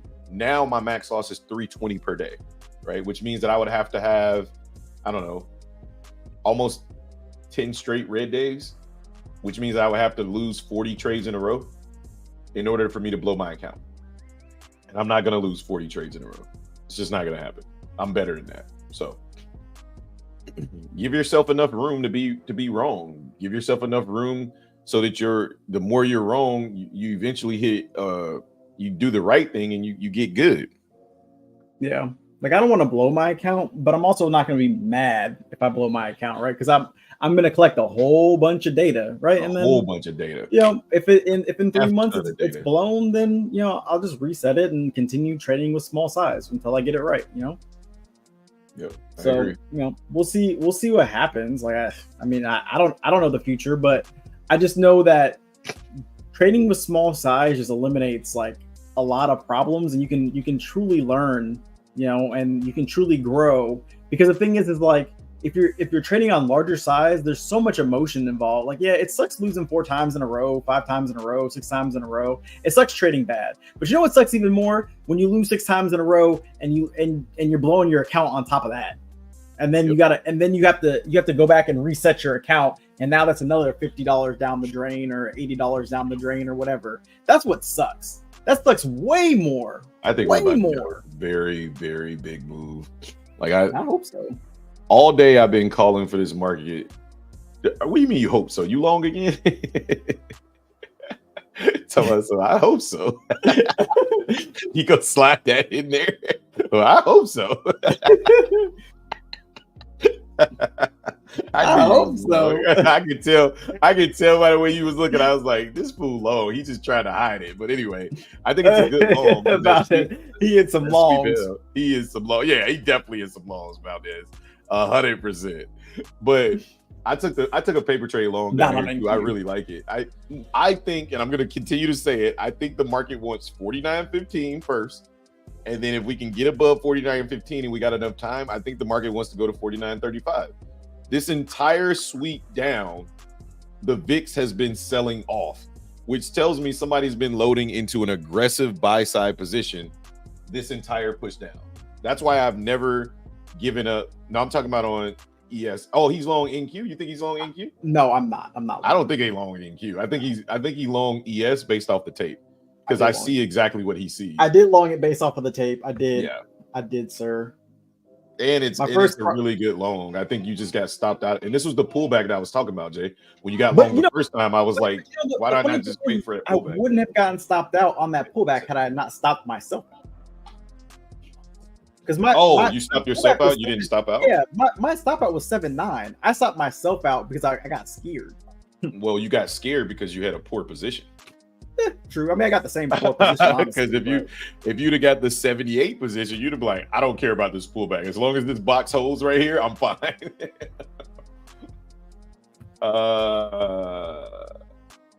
Go Crazy says, I feel like it's easy to load back up to 1,000 and keep going, but if I just work with this 150, it will help me with building with 0.1% and not going over that, trying to rush the process. Yeah, and stop focusing on the money. Like, just stop focusing on the. Huh? You're in like your own money account, aren't you?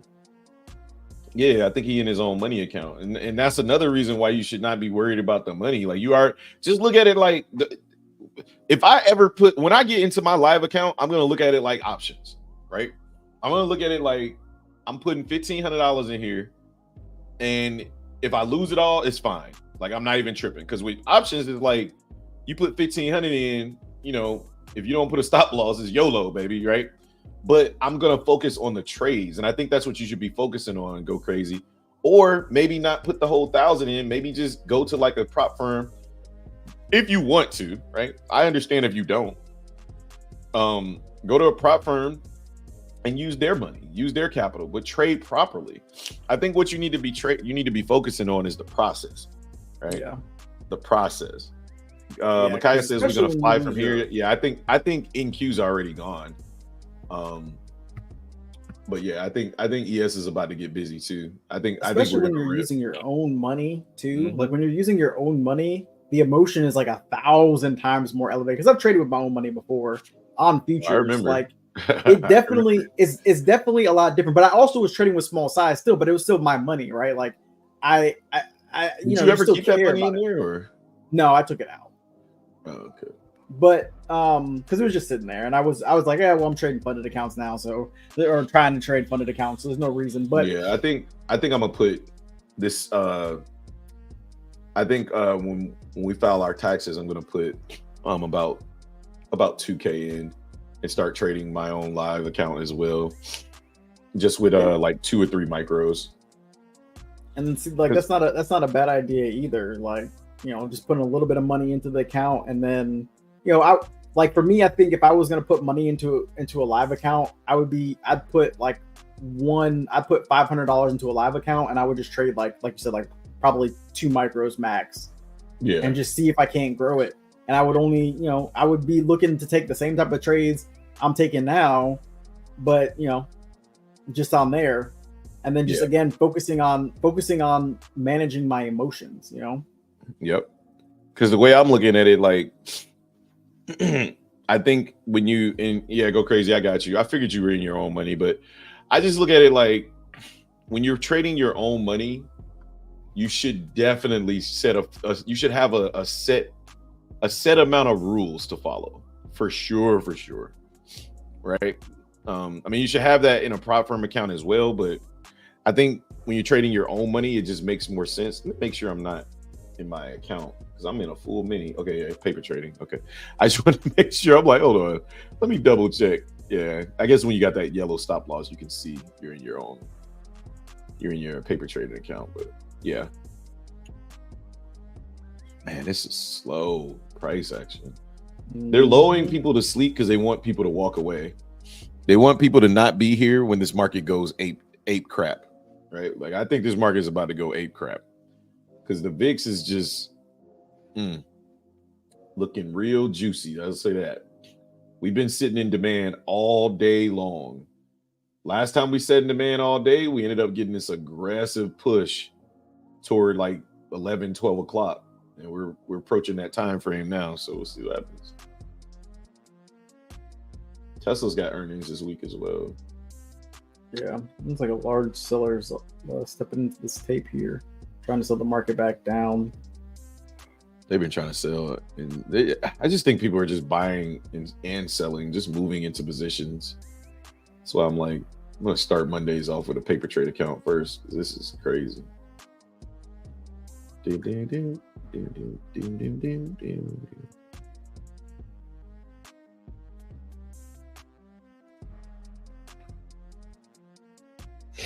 Yeah, but I would say on a live account, try to trade the same way you trade on a paper trading account or like on a on a funded account or whatever. Trade the same exact way. Yeah. Manage your risk. Be okay with losses. Like it's gonna hurt even more because it's your hard-earned money. But I mean, I don't know. I take losses the same way regardless. So we'll see. We'll see what happens.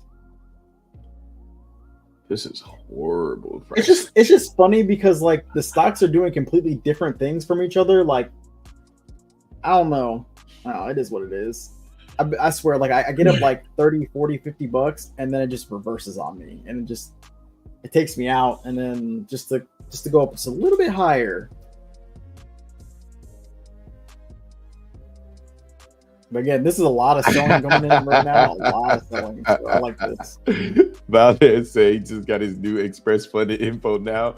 Glad it was this morning. Would have started off bad. Glad it wasn't this morning. It would started off bad. He said 200K funded so far, road to 500K. No, you don't have 200K funded. If you got 450K accounts, you got 2,000 times 4. You got 8,000 funded. Stop saying that crap. I posted out on my Twitter channel, my Twitter yesterday. I was like, unpopular opinion: 50,000 funded is really 2,000 to 2,500. So 2,500 times 4, you got 10,000. Wait, yeah, 10,000 funded. Yeah, there you go. Yeah, exactly. You got 10,000 worth of drawdown. You do not have 200K funded. It's not a thing. You got 200K funded when you grow that 50K account. When you grow it up to 50,000 times 4, then you got 200K funded. Well, it'd be more like 50K times 5. 50K times 5. Why? Because that first 50K ain't yours. Why wouldn't it be? Because if you have a 50K account, you're basically at zero. You know what I mean? So you'd have to make. So if you make 50K, 90% of it is yours. The first no, 1,000 is yours for free. No. I know, but I guess what I'm saying is if you're in a 50K account and you really don't have 50K worth of money, you have to make 50K before you can say you're at 50K, right? So that's why I say it's like 50K times 5. No, it's 50K times 4 to get to 200K. Because he said he got 200K funded and 5 on the road to 500K. So I said, well, say you got 200K funded when you make 50K per account times 4. Oh, well, okay, yeah, well then, yeah. Okay, that makes sense. I was like, what math are you talking about? I'm trying to get. I guess I was looking at it from like a one account standpoint. This trade. No. I was talking about like if he got 50, or I mean, if he get the 50K account up to 200,000, then he's straight. Yeah. Damn, how so? I can't put 6-figure funded trader on my IG bio. No, you can't. You stop it right now. You can put you can put 6-figure funded once you make 6 figures from being funded. Yeah. I hate when people do that because again, like when I be trying to explain it to my homeboy, he's like, dang, you got 50,000. I was like, well, let me be clear. I really have 2,500 worth of fake drawdown. Like, I don't want to, because when you try to explain it to people you don't know, that's when you realize how silly you sound, right? You be like, yeah, I'm funded on a $50,000 account. They trust me with $50,000 of funds. No, they don't. No, they Nobody trusts you with 50,000. If anything, they not even your friend, right? Like they literally are giving you this certificate so you can get the big head, right? And then you can turn around and blow that money so they can get your $50 plus $1.80. So just remember, they not your friend. They not your friend, bro. All right, they're coming for my stop. This thing is, bro. I'm about to close the account and start paper trading if this one doesn't work out. I'm paper trading. I'm losing on paper trades. I'm in the same trade you in. Where you get in at? I got in at 85.25. I'm about to get 84.25. Yep, there's my stop. I'm done. I'm done. That's why I just started paper trading. I was like, nope. I was like, I'm done losing money today. Yeah, I'm done. I'm gonna take this off of my window. I'm done. I can't. I was like, nope. So my goal for this year is to build 1,000 account to at least 50K. Oh my God. So you plan on making, just do that math, man. Just let's see. $1,000, you're trying to turn into 50K. Hang on a second, Jay. Let me do this damn math. You didn't read the rest of the comment. Read the rest of the comment. I haven't. In 60 days. Oh, that's okay. I was gonna say we need to start there with we need to address having realistic expectations. What I'm shooting for. Oh my gosh. Okay. We need to start. I gotta come back on camera for this one. We need to start with having realistic expectations first. That's what we need to start with, right? I'm looking real. That is not a realistic That's why I didn't get on camera. But opinion. Check this out, man. 50,000. Let's just do that math. 50,000 divided by, let's say, 90 days. You got to make $500 a day for 90 days, which is doable. It's definitely doable. But what happens if you lose 500 the next day, right? Or you lose 500 again, and you lose 500 again? Now that goal gets further and further away. Guys, we have to stop focusing on the money, man. Because the longer you focus on the money, that's not realistic, right? Like, that's just a fantasy. If you focus on the process, i.e., let's ask this question, go crazy. Let's ask this question. What is your trading strategy? Can we just start there without talking about money? Let's just talk about what trading strategy do you employ? If I asked you, go crazy, what do you look for in the market to take trades? What is your go-to move? You know how Jordan got the fadeaway? Iverson got the crossover. You know what I'm saying? Dirk got the one-legged kick up joint. Like, what is your go-to move in the market? Let's just start there. Because if you're starting with this type of stuff, you're doing it wrong, man. I'm telling you right now, you're going to fail for the next year, at least. You're going to fail, right? And that's not me being a DICK, right? Like, that's me being real. You're going to fail if your focus is, let me try to turn 1,000 into 50,000 in 90 days. There's so much wrong with this comment right here. Yeah, right. And I F with you. You know what I mean? Like I F with you, but I'm gonna call a spade a spade. Like, this is not where you want to be, brother. Trust me when I tell you, been there, done that. $1,000 into 50,000. Is it possible? Yeah. But can you repeat it? Right? Like, if you let's say, is it probable? Let's say everything goes right and you make it to 50,000 in 90 days. Are you going to keep 50,000 the next 90 days? Right? Are you going to continue? This is the exact same look they gave us at the top. It is. Literally the exact same look they gave us at the top. And we fell for it again. That's why I know I'm too bullish. So I had to stop. I had to stop. I'm like, nope, I'm too bullish. Let me just stop because I'm not going to switch my thesis. Huh? So I've stopped too. I'm actually I just had to way more focused in this go crazy conversation. I think this is actually really good for everybody in here. Like, I'm on a losing streak. Hobbs on a little less of a losing streak than me, but I've been on a pretty bad losing streak. Don't put me in a boat with you. I lost one. I had one red day. Okay, whatever. I've had 3 red days now. So I had 3 red days this month, but I've had one red day. 3 red days in a row now. But I didn't trade Friday either, though. Like, I didn't trade my Journey account on Friday. That's the point. I was gonna bring this up too. Ask yourself, when's the last time you made $500 for a week? Not even a week. For a day. A day for a week. Yeah, exactly. Ask yourself, how consistent have you been in the last 60 to 90 days? Great rebuttal right there. Right. Ask yourself, when was the last time you made $100 a day? Try to do this for the next four weeks. I want you to try to make $100 a day and keep it for the next 4 weeks. Yeah, it's tough. Do that, bro. I was on my path, and then lo and behold, now I'm in a slump, and I've literally everything. I was up $500 in my account, $600 in my account in the month. I sized up, and now I've given it all back. Right. It's not like I'm happy about it, but I'm also like, in the process, I've also taken a ton of trades, right? I'm gaining data to be better. And like I said, I may blow this account. This account may blow on small size, right? But in that time frame, damn, you already think you about to lose that many more trades? No, I don't know. I may not. But the point is, man, what you want me to do? But the point is that in that amount of time, this account will have probably taken well over like 1,000. Well, maybe not 1,000 trades, but at least like you'll get more data exactly from that account than you would from blowing an account in 2 days. Exactly. So, I'll get more bites at the apple. I'll be able to $50 for some real education instead of $50 for placing a gamble bet. Exactly. Let me go check on my child. My family left. Hang on a second. Exactly. I'm much. Bro, that's not what you want to. That's not what you want to say. You know, bro, you're not trading to get your losses back. You're trading to trade your setups. That's it. There's nothing else. Yeah, but at the same time, like, this is the problem. Well, the first thing you said was, I just traded and I got all my losses back and more. No, I know, but but the same thing is like the talk is the same thing as almost not the action, but still it's like, I don't know.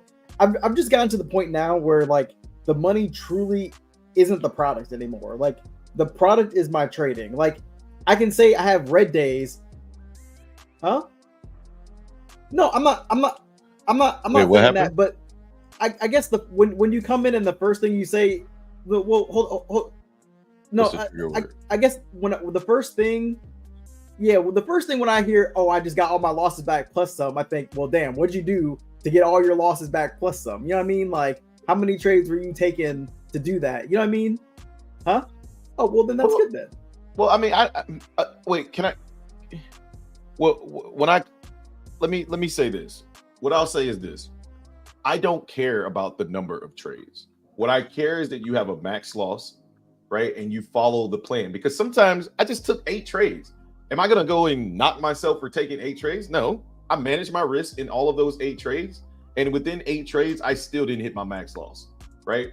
So if one of those trades would have hit the way that I wanted it to go, like, am I going to look back and be like, man, I wish I wouldn't have taken that? I don't care about the number of trades so much as I care about the quality of trades and the management of the risk, right? Like,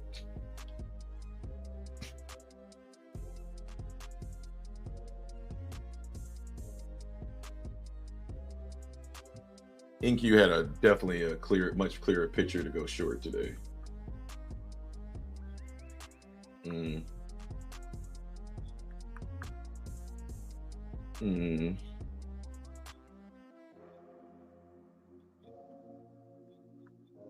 Yeah, the morning print. That was the morning print.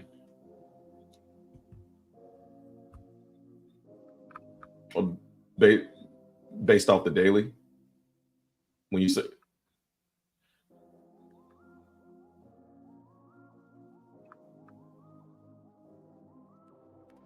yeah.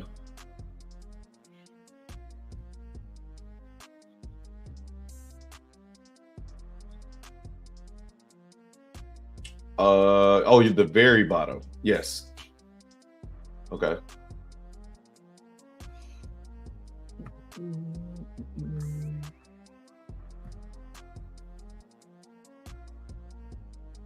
Okay. What can you just tell me what time frame you're looking at? Just the 4-hour or the 15-minute? Okay. Okay. Now I got you. I'm tracking now.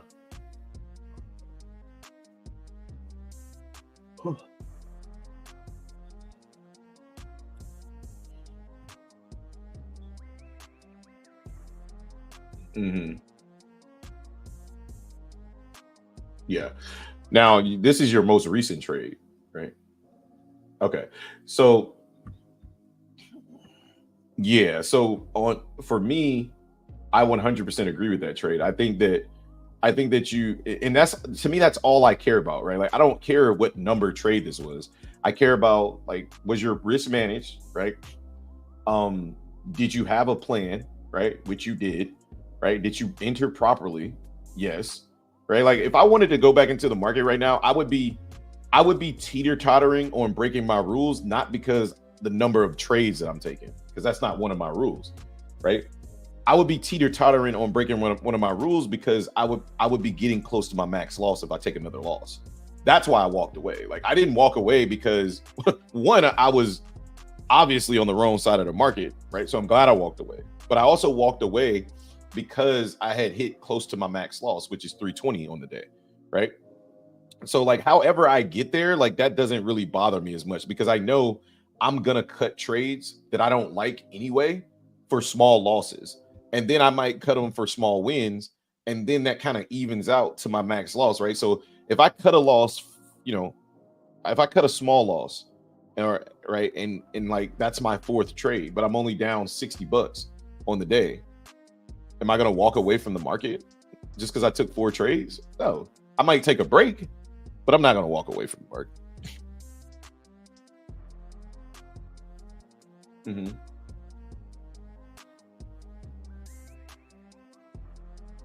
Yeah, exactly. Wait, when you say 15, you mean you took it at the very top at 515? I want to make sure. Look at my screen. I want to make sure we're on the same. Oh, okay. You didn't. Okay, yeah. So you took it right here, then. You took it on this pullback right here at 509. Yeah, you got it. You put your stop above 515, and then you went short down to the previous daily high.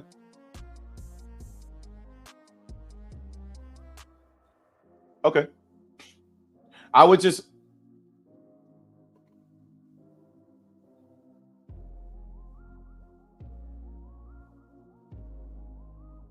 well, you got 476 was a really good. That was, I mean, that was the 30%.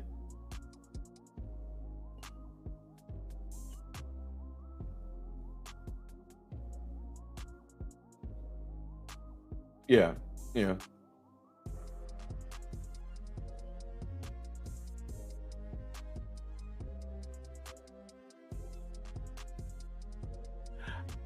I think that's. I mean, again, what I would say to you is whatever you did to get down on a day, try to make sure you're taking these quality setups, and you can justify your trades, right? Like so.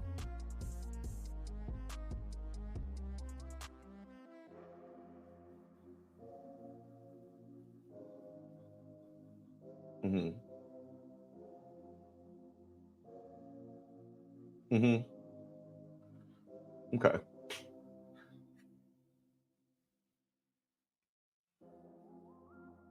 He said I could have made a mistake. It's okay. Yeah.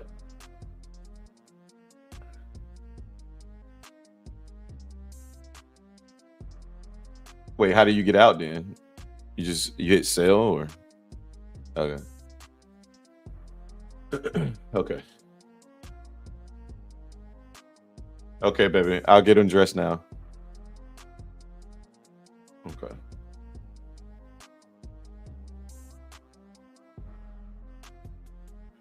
Oh,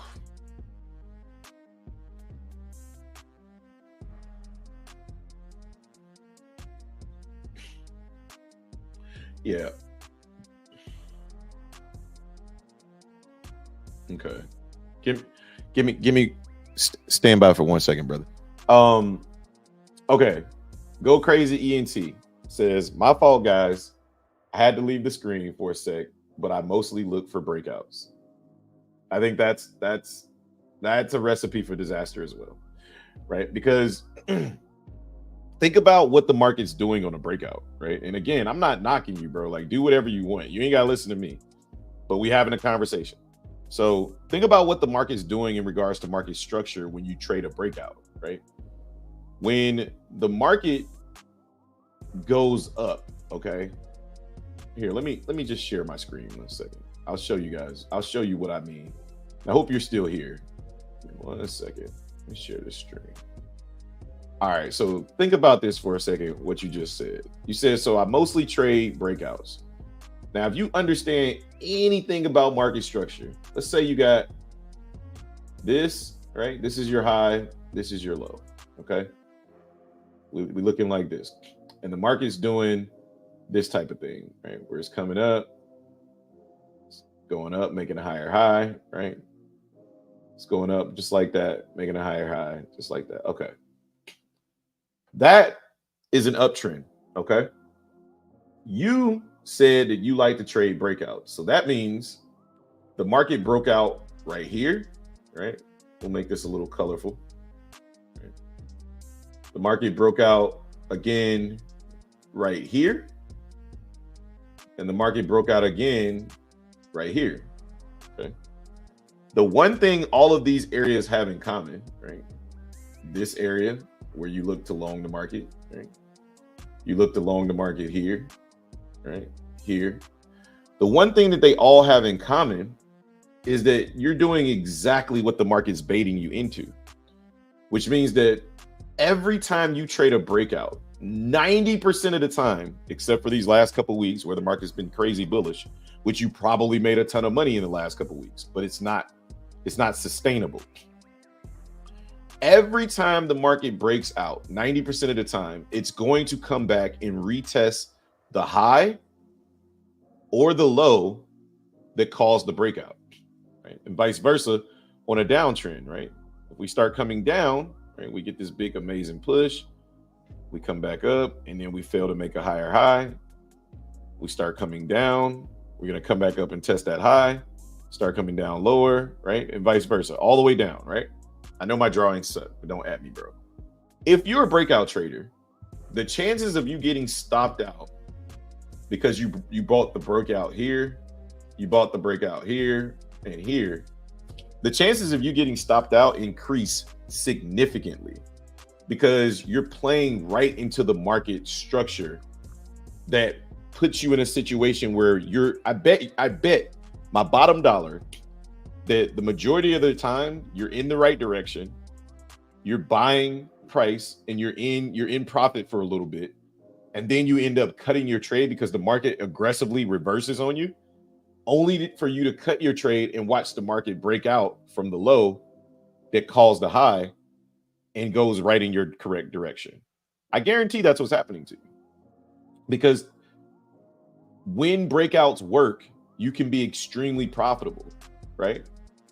But the reason why they're not consistent is because of what I just explained, is because the market is setting itself up to pull back. Every time it breaks a high, it usually needs to cool off and come back to the low. Every now and again, or not every now and again, I would say 30-40% of the time, you get the market doing what it did all last week, where we just kept going up. We break a high, we keep going up. We might pull back a little bit, but for the most part, we're going up. And if you look on today's price action, that's exactly what I got baited into.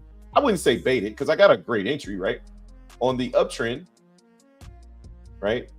I was in down here, right? I got in on the pullback. Justin bought up here, right?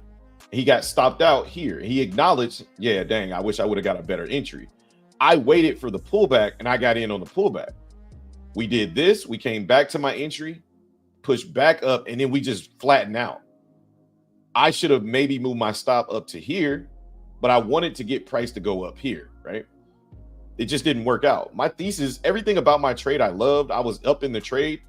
I could have walked away up $100 easily. I was up like $150 in the trade, but it wasn't about the money for me. It was all about the process. And I have been having trouble holding my trades. So I wanted to continue to hold my trade. So shaking my head all the time. Yeah, man, listen, I don't always advertise the Discord, right? But I'm gonna tell you right now, you could benefit from being in our Discord. If you want to join the Discord, it's $15 a week, it's $40 a month. But again, do I win every day? No, I'm not gonna sell you that. But can I educate you on some stuff that you might not know about? Yeah, I can. Right? You can ask anybody in my Discord and they'll vouch for me. Right? Like, We know what we're talking about. We're not struggling with the process. We're struggling with the emotional side of trading, right? Like, so, and that's what we're trying to work out ourselves through. I'm always going in the right direction, but the pullbacks are aggressive for my account. No, the again, yet another, you know, and again, go crazy. I'm not forcing you to go to the Discord. If you would like to get more mentorship one-on-one, instead of just asking questions on YouTube, you have to, thank you, Valdez. You have to be able to size down, especially the way that you trade. I honestly think you need a new strategy, because when I asked you what your strategy was, your only answer to me was, I normally look for breakouts. That's not a strategy, in my opinion. That's a recipe to get cooked, because if you don't understand what market structure is doing, then you're going to get cooked because you don't know what you're doing. And again, this is not, I'm not saying this to upset you, because I really hope I'm not doing that. But honestly, the market doesn't care about your feelings, and neither should I, right? So I'll just tell you like this.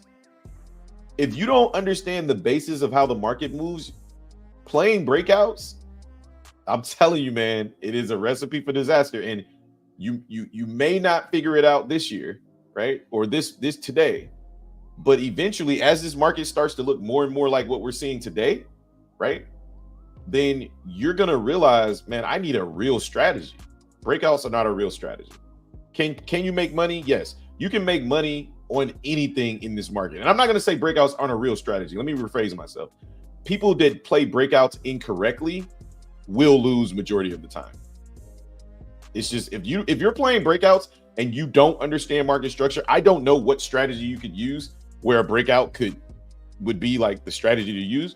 If you're playing breakouts, the only way I think breakouts work is if you're on smaller, very, very minute time frames, right? Because if you're playing breakouts on the 15-second or the 30-second chart, then yeah, it'll work, right? Because you're already at the bottom. You know, you're at the bottom, so you have room to be wrong or right, right? But if you're playing breakouts at the top of structure, you're gonna get cooked. I mean, that's where breakout traders. I mean, that is the breakout though. That's what they play, is at the top. That's what. Huh? Go ahead, brother. Go ahead. No, I was gonna say that breakout traders that trade on the 5 minute, 1 minute, and 15 minute, they get cooked more so often than if you were to come down in time frame and you use that same strategy on like a 15-second or a 30-second, you'll be fine. You can play breakouts on that range. You just got to understand the structure. So, well, yeah, but I think for breakout traders, they're waiting for price to.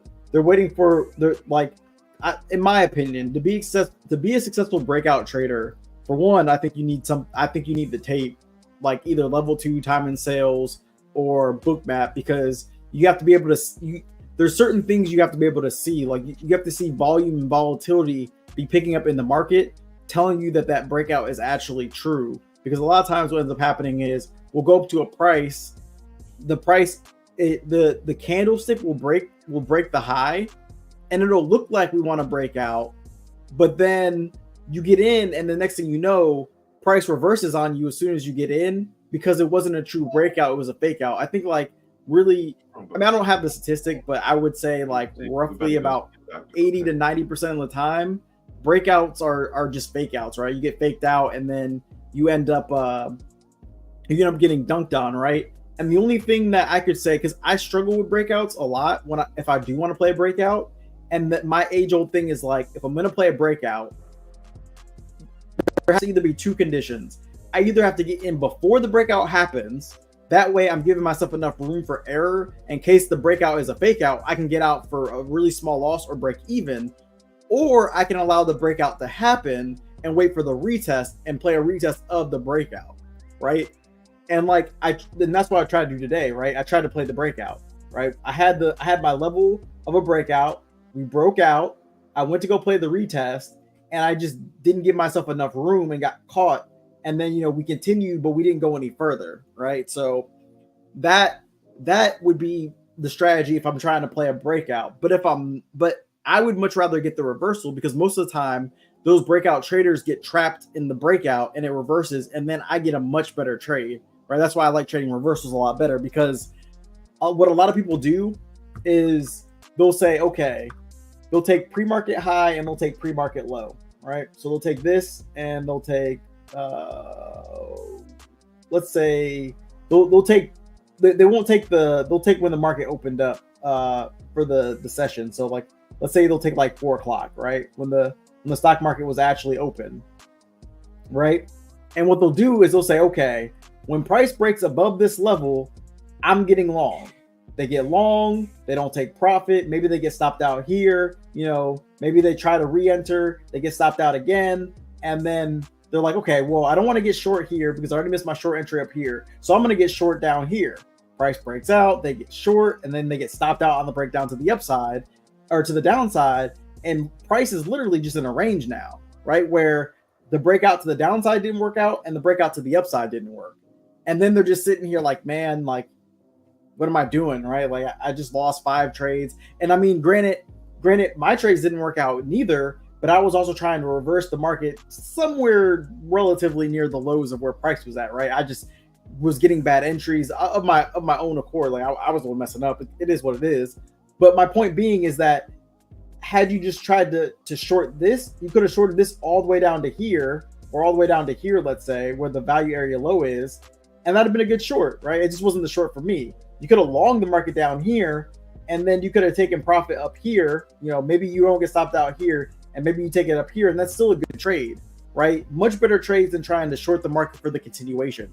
Because when you look at it, most of the time, continuation doesn't happen. Like, I think the market's continuation is only like, we only continue like, I don't know, maybe 30% out of the days. Like, most days we're in a range, right? Even if it's a small range to the upside or downside, we're still in a range. So to me, it's a lot easier to play to play the ranges rather than trying to play the breakout, because a lot of people get cooked playing breakouts like that.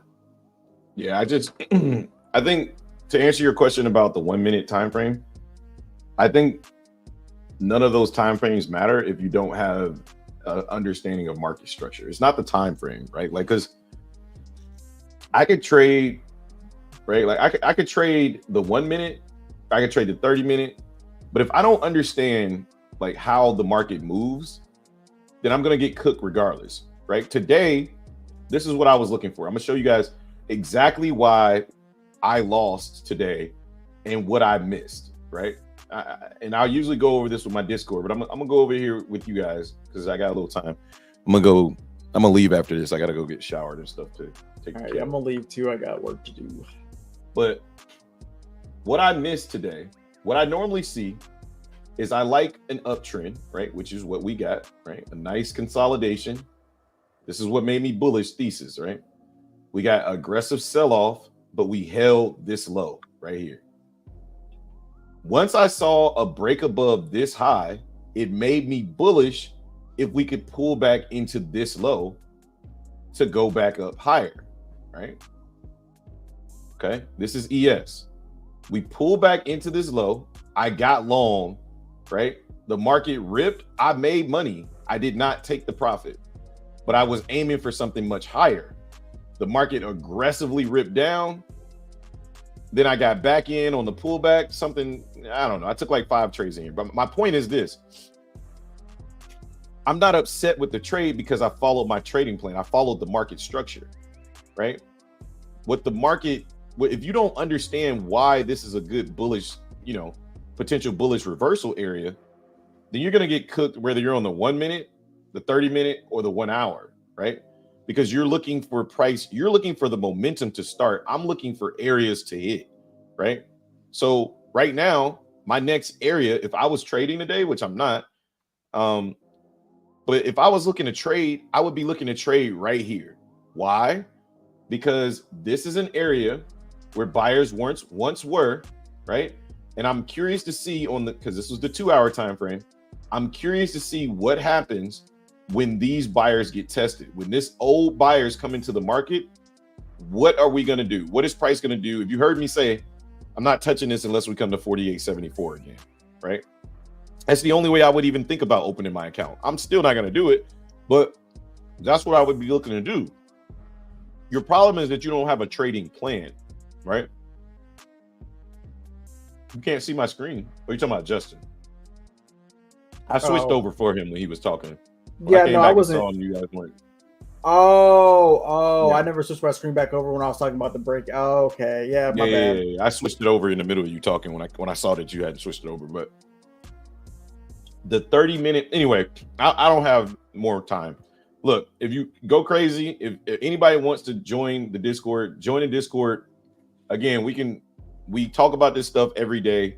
After you can ask as many questions as you want, but my time is ended here on YouTube. Me and Justin got to get out of here. Jay, you got any last words? Bad. Another red day for me, but it's all good. Come back tomorrow. Gonna review what happened today, and all you can do is just get better, right? Like, don't let the red days define you.